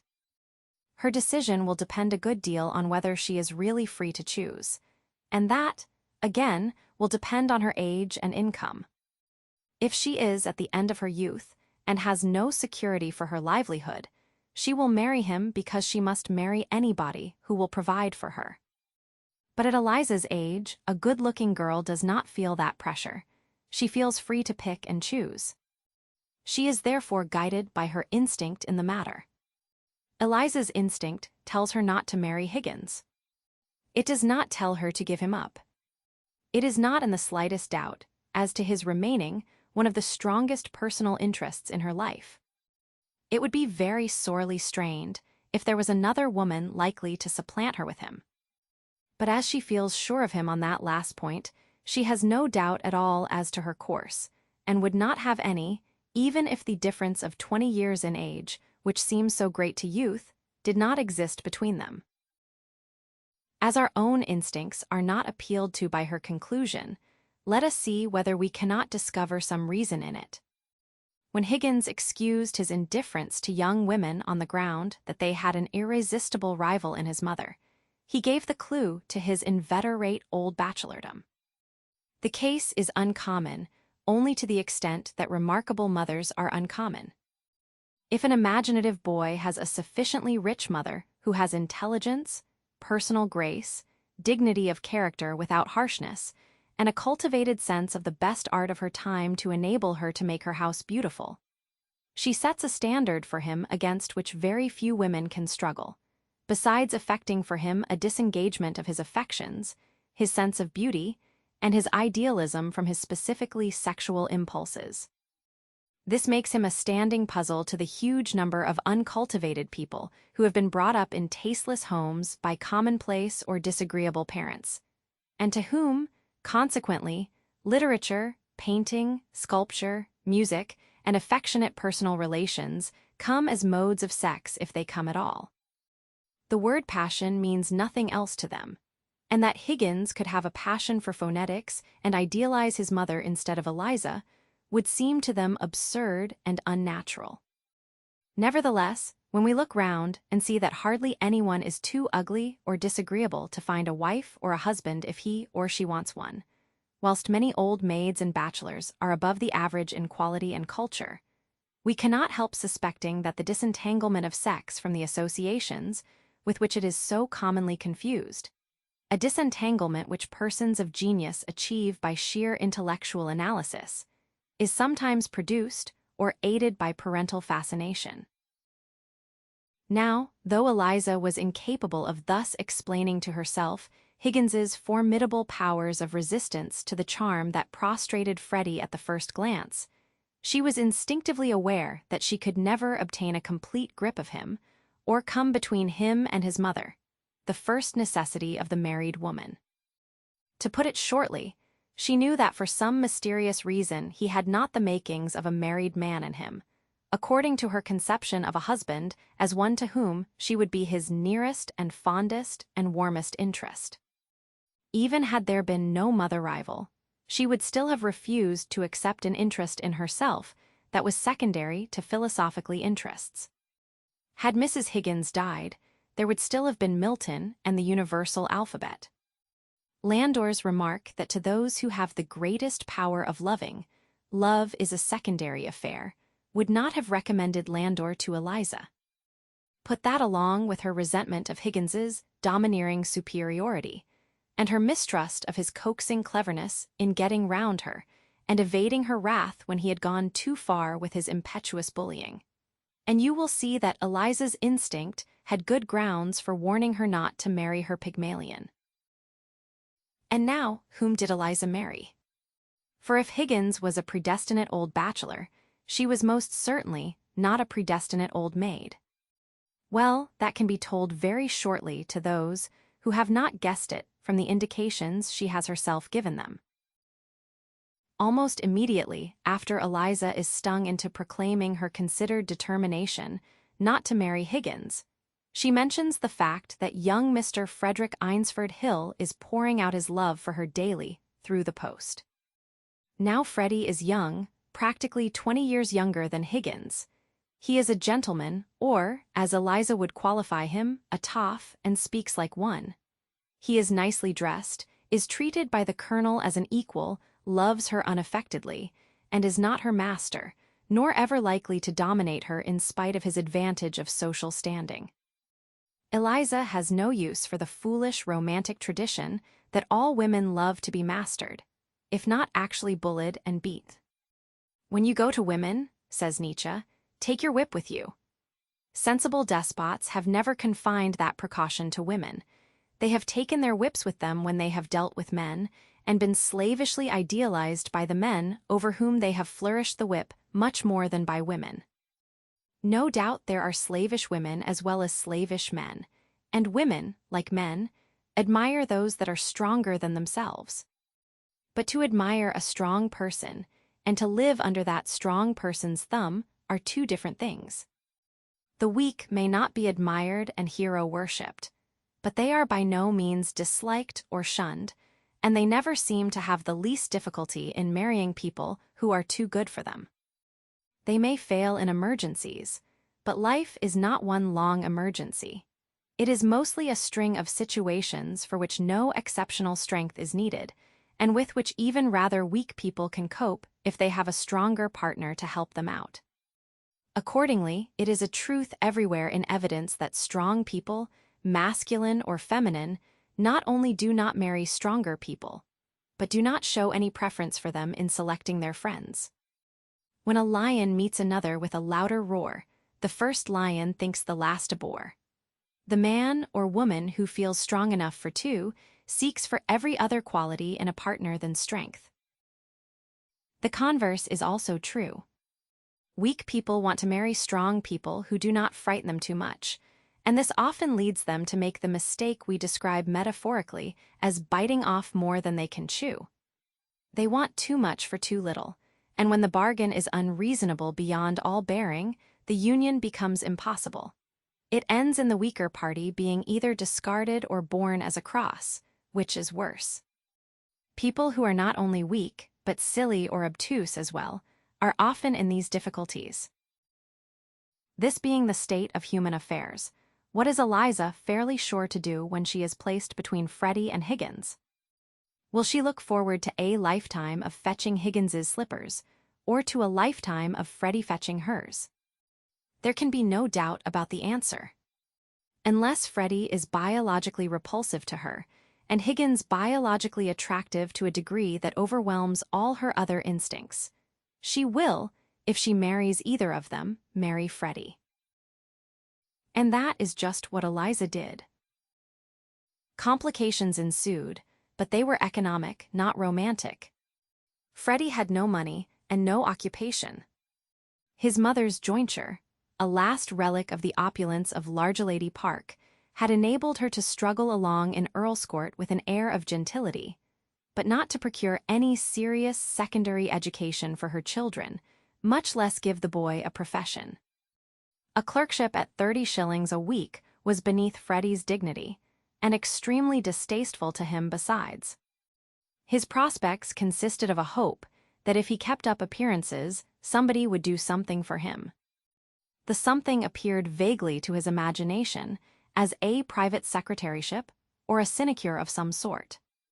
To his mother it perhaps appeared as a marriage to some lady of means who could not resist her boy's niceness. Fancy her feelings when he married a flower girl who had become declassy under extraordinary circumstances, which were now notorious. It is true that Eliza's situation did not seem wholly ineligible. Her father, though formerly a dustman and now fantastically disclassed, had become extremely popular in the smartest society by a social talent which triumphed over every prejudice and every disadvantage.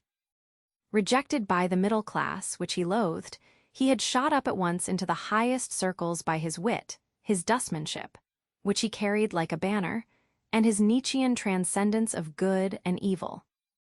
At intimate ducal dinners, he sat on the right hand of the duchess, and in country houses he smoked in the pantry and was made much of by the butler when he was not feeding in the dining room and being consulted by cabinet ministers. But he found it almost as hard to do all this on 4,000 a year as Mrs. Eynsford Hill to live in Earlscourt on an income so pitiably smaller that I have not the heart to disclose its exact figure. He absolutely refused to add the last straw to his burden by contributing to Eliza's support.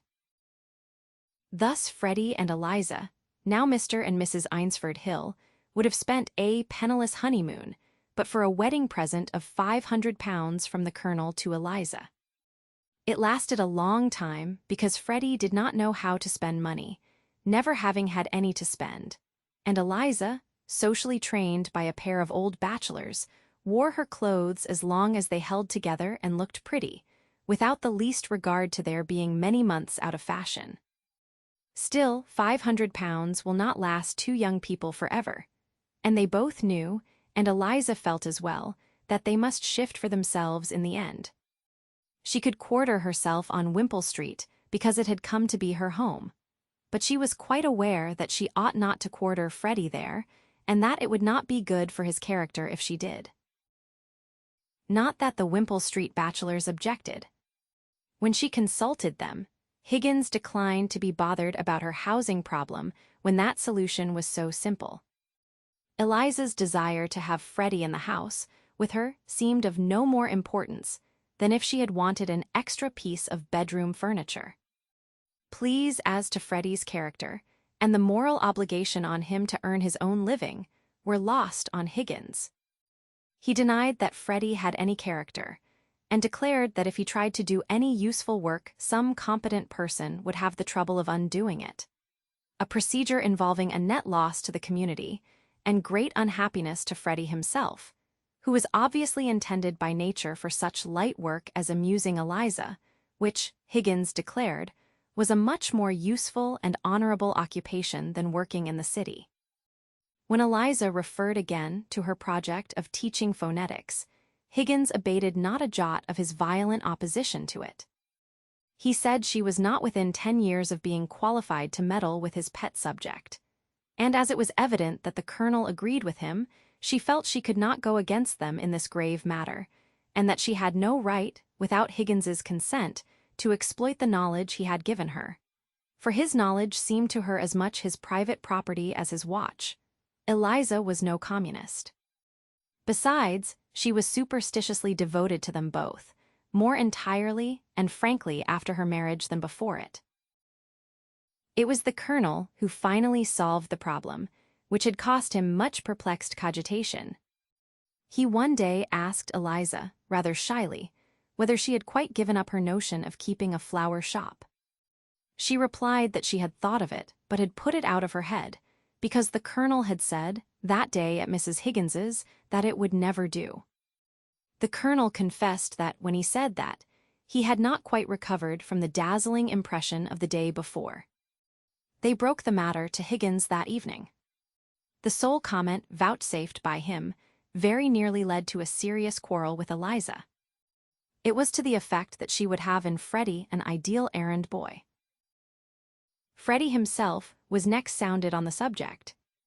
He said he had been thinking of a shop himself, though it had presented itself to his pennilessness as a small place in which Eliza should sell tobacco at one counter, whilst he sold newspapers at the opposite one. But he agreed that it would be extraordinarily jolly to go early every morning with Eliza to Covent Garden and buy flowers on the scene of their first meeting, a sentiment which earned him many kisses from his wife. He added that he had always been afraid to propose anything of the sort, because Clara would make an awful row about a step that must damage her matrimonial chances, and his mother could not be expected to like it after clinging for so many years to that step of the social ladder on which retail trade is impossible. This difficulty was removed by an event highly unexpected by Freddie's mother. Clara, in the course of her incursions into those artistic circles, which were the highest within her reach, discovered that her conversational qualifications were expected to include a grounding in the novels of Mr. H.G. Wells. She borrowed them in various directions so energetically that she swallowed them all within 2 months. The result was a conversion of a kind quite common today. A modern Acts of the Apostles would fill 50 whole Bibles if anyone were capable of writing it. Poor Clara, who appeared to Higgins and his mother as a disagreeable and ridiculous person, and to her own mother as in some inexplicable way a social failure, had never seen herself in either light.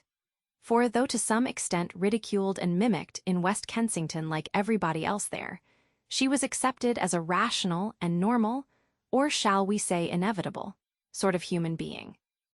At worst they called her the pusher, but to them no more than to herself had it ever occurred that she was pushing the air and pushing it in a wrong direction.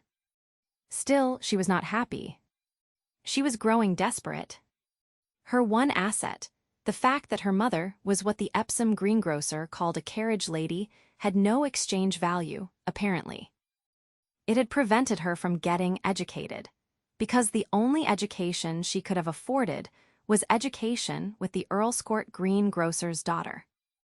It had led her to seek the society of her mother's class, and that class simply would not have her, because she was much poorer than the greengrocer, and, far from being able to afford a maid, could not afford even a housemaid, and had to scrape along at home with an illiberally treated general servant. Under such circumstances, nothing could give her an air of being a genuine product of Largelady Park. And yet its tradition made her regard a marriage, with anyone within her reach, as an unbearable humiliation. Commercial people and professional people in a small way were odious to her. She ran after painters and novelists, but she did not charm them, and her bold attempts to pick up and practice artistic and literary talk irritated them. She was, in short, an utter failure, an ignorant, incompetent, pretentious, unwelcome, penniless, useless little snob. And though she did not admit these disqualifications, for nobody ever faces unpleasant truths of this kind until the possibility of a way out dawns on them, she felt their effects too keenly to be satisfied with her position. Clara had a startling eye-opener when, on being suddenly wakened to enthusiasm by a girl of her own age who dazzled her and produced in her a gushing desire to take her for a model and gain her friendship. She discovered that this exquisite apparition had graduated from the gutterer in a few months' time. It shook her so violently that when Mr. H.J. Wells lifted her on the point of his puissant pen and placed her at the angle of view from which the life she was leading and the society to which she clung appeared in its true relation to real human needs and worthy social structure. He effected a conversion and a conviction of sin comparable to the most sensational feats of General Booth or Gypsy Smith. Clara's snobbery went bang. Life suddenly began to move with her. Without knowing how or why, she began to make friends and enemies. Some of the acquaintances to whom she had been a tedious or indifferent or ridiculous affliction dropped her. Others became cordial. To her amazement, she found that some quite nice people were saturated with Wells, and that this accessibility to ideas was the secret of their niceness. People she had thought deeply religious, and had tried to conciliate on that tack with disastrous results, suddenly took an interest in her and revealed a hostility to conventional religion which she had never conceived possible except among the most desperate characters. They made her read Galsworthy, and Galsworthy exposed the vanity of Largelady Park and finished her. It exasperated her to think that the dungeon in which she had languished for so many unhappy years had been unlocked all the time, and that the impulses she had so carefully struggled with and stifled for the sake of keeping well with society were precisely those by which alone she could have come into any sort of sincere human contact. In the radiance of these discoveries and the tumult of their reaction, she made a fool of herself as freely and conspicuously as when she so rashly adopted Eliza's expletive in Mrs. Higgins's drawing-room. For the newborn Wellsian had to find her bearings almost as ridiculously as a baby. But nobody hates a baby for its ineptitudes, or thinks the worse of it for trying to eat the matches, and Clara lost no friends by her follies. They laughed at her to her face this time, and she had to defend herself and fight it out as best she could. When Freddie paid a visit to Earlscourt, which he never did when he could possibly help it, to make the desolating announcement that he and his Eliza were thinking of blackening the Largelady scutcheon by opening a shop, he found the little household already convulsed by a prior announcement from Clara that she also was going to work in an old furniture shop in Dover Street, which had been started by a fellow Wellsian. This appointment Clara owed, after all, to her old social accomplishment of push. She had made up her mind that, cost what it might, she would see Mr. Wells in the flesh, and she had achieved her end at a garden party. She had better luck than so rash an enterprise deserved. Mr. Wells came up to her expectations. Age had not withered him, nor could custom stale his infinite variety in half an hour. His pleasant neatness and compactness, his small hands and feet, his teeming ready brain, his unaffected accessibility, and a certain fine apprehensiveness, which stamped him as susceptible from his topmost hair to his tipmost toe, proved irresistible. Clara talked of nothing else for weeks and weeks afterwards. And as she happened to talk to the lady of the furniture shop, and that lady also desired above all things to know Mr. Wells and sell pretty things to him, she offered Clara a job on the chance of achieving that end through her. And so it came about that Eliza's luck held, and the expected opposition to the flower shop melted away. The shop is in the arcade of a railway station not very far from the Victoria and Albert Museum, and if you live in that neighborhood, you may go there any day and buy a buttonhole from Eliza. Now here is a last opportunity for romance. Would you not like to be assured that the shop was an immense success, thanks to Eliza's charms and her early business experience in Covent Garden? Alas! The truth is the truth. The shop did not pay for a long time, simply because Eliza and her Freddie did not know how to keep it. True, Eliza had not to begin at the very beginning. She knew the names and prices of the cheaper flowers, and her elation was unbounded when she found that Freddie, like all youths educated at cheap, pretentious, and thoroughly inefficient schools, knew a little Latin. It was very little, but enough to make him appear to her a Porson or Bentley, and to put him at his ease with botanical nomenclature. Unfortunately, he knew nothing else.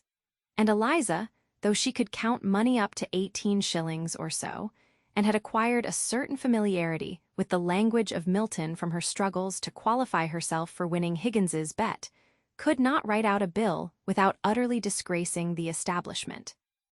Freddie's power of stating in Latin that Balbus built a wall, and that Gaul was divided into 3 parts, did not carry with it the slightest knowledge of accounts or business. Colonel Pickering had to explain to him what a checkbook and a bank account meant. And the pair were by no means easily teachable. Freddie backed up Eliza in her obstinate refusal to believe that they could save money by engaging a bookkeeper with some knowledge of the business. How, they argued, could you possibly save money by going to extra expense when you already could not make both ends meet? But the colonel, after making the ends meet over and over again, at last gently insisted. And Eliza, humbled to the dust by having to beg from him so often, and stung by the uproarious derision of Higgins, to whom the notion of Freddie succeeding at anything was a joke that never palled, grasped the fact that business, like phonetics, has to be learned. On the piteous spectacle of the pair spending their evenings in shorthand schools and polytechnic classes, learning bookkeeping and typewriting with incipient junior clerks, male and female, from the elementary schools, let me not dwell. There were even classes at the London School of Economics, and a humble personal appeal to the director of that institution to recommend a course bearing on the flower business. He, being a humorist, explained to them the method of the celebrated Dickensian essay on Chinese metaphysics by the gentleman who read an article on China and an article on metaphysics and combined the information. He suggested that they should combine the London School with Kew Gardens. Eliza, to whom the procedure of the Dickensian gentleman seemed perfectly correct, as in fact it was, and not in the least funny, which was only her ignorance, took his advice with entire gravity. But the effort that cost her the deepest humiliation was a request to Higgins, whose pet artistic fancy, next to Milton's verse, was calligraphy, and who himself wrote a most beautiful Italian hand that he would teach her to write. He declared that she was congenitally incapable of forming a single letter worthy of the least of Milton's words. But she persisted. And again, he suddenly threw himself into the task of teaching her with a combination of stormy intensity, concentrated patience, and occasional bursts of interesting disquisition on the beauty and nobility, the august mission and destiny, of human handwriting. Eliza ended by acquiring an extremely uncommercial script, which was a positive extension of her personal beauty, and spending 3 times as much on stationery as anyone else because certain qualities and shapes of paper became indispensable to her. She could not even address an envelope in the usual way because it made the margins all wrong. Their commercial school days were a period of disgrace and despair for the young couple. They seemed to be learning nothing about flower shops. At last they gave it up as hopeless, and shook the dust of the shorthand schools and the polytechnics and the London School of Economics from their feet forever. Besides, the business was in some mysterious way beginning to take care of itself. They had somehow forgotten their objections to employing other people. They came to the conclusion that their own way was the best, and that they had really a remarkable talent for business. The colonel, who had been compelled for some years to keep a sufficient sum on current account at his bankers to make up their deficits, found that the provision was unnecessary. The young people were prospering. It is true that there was not quite fair play between them and their competitors in trade. Their weekends in the country cost them nothing and saved them the price of their Sunday dinners, for the motor car was the colonel's, and he and Higgins paid the hotel bills. Mr. F. Hill, florist and greengrocer, They soon discovered that there was money in asparagus, and asparagus led to other vegetables, had an air which stamped the business as classy, and in private life he was still Frederick Eynsford Hill, Esquire. Not that there was any swank about him.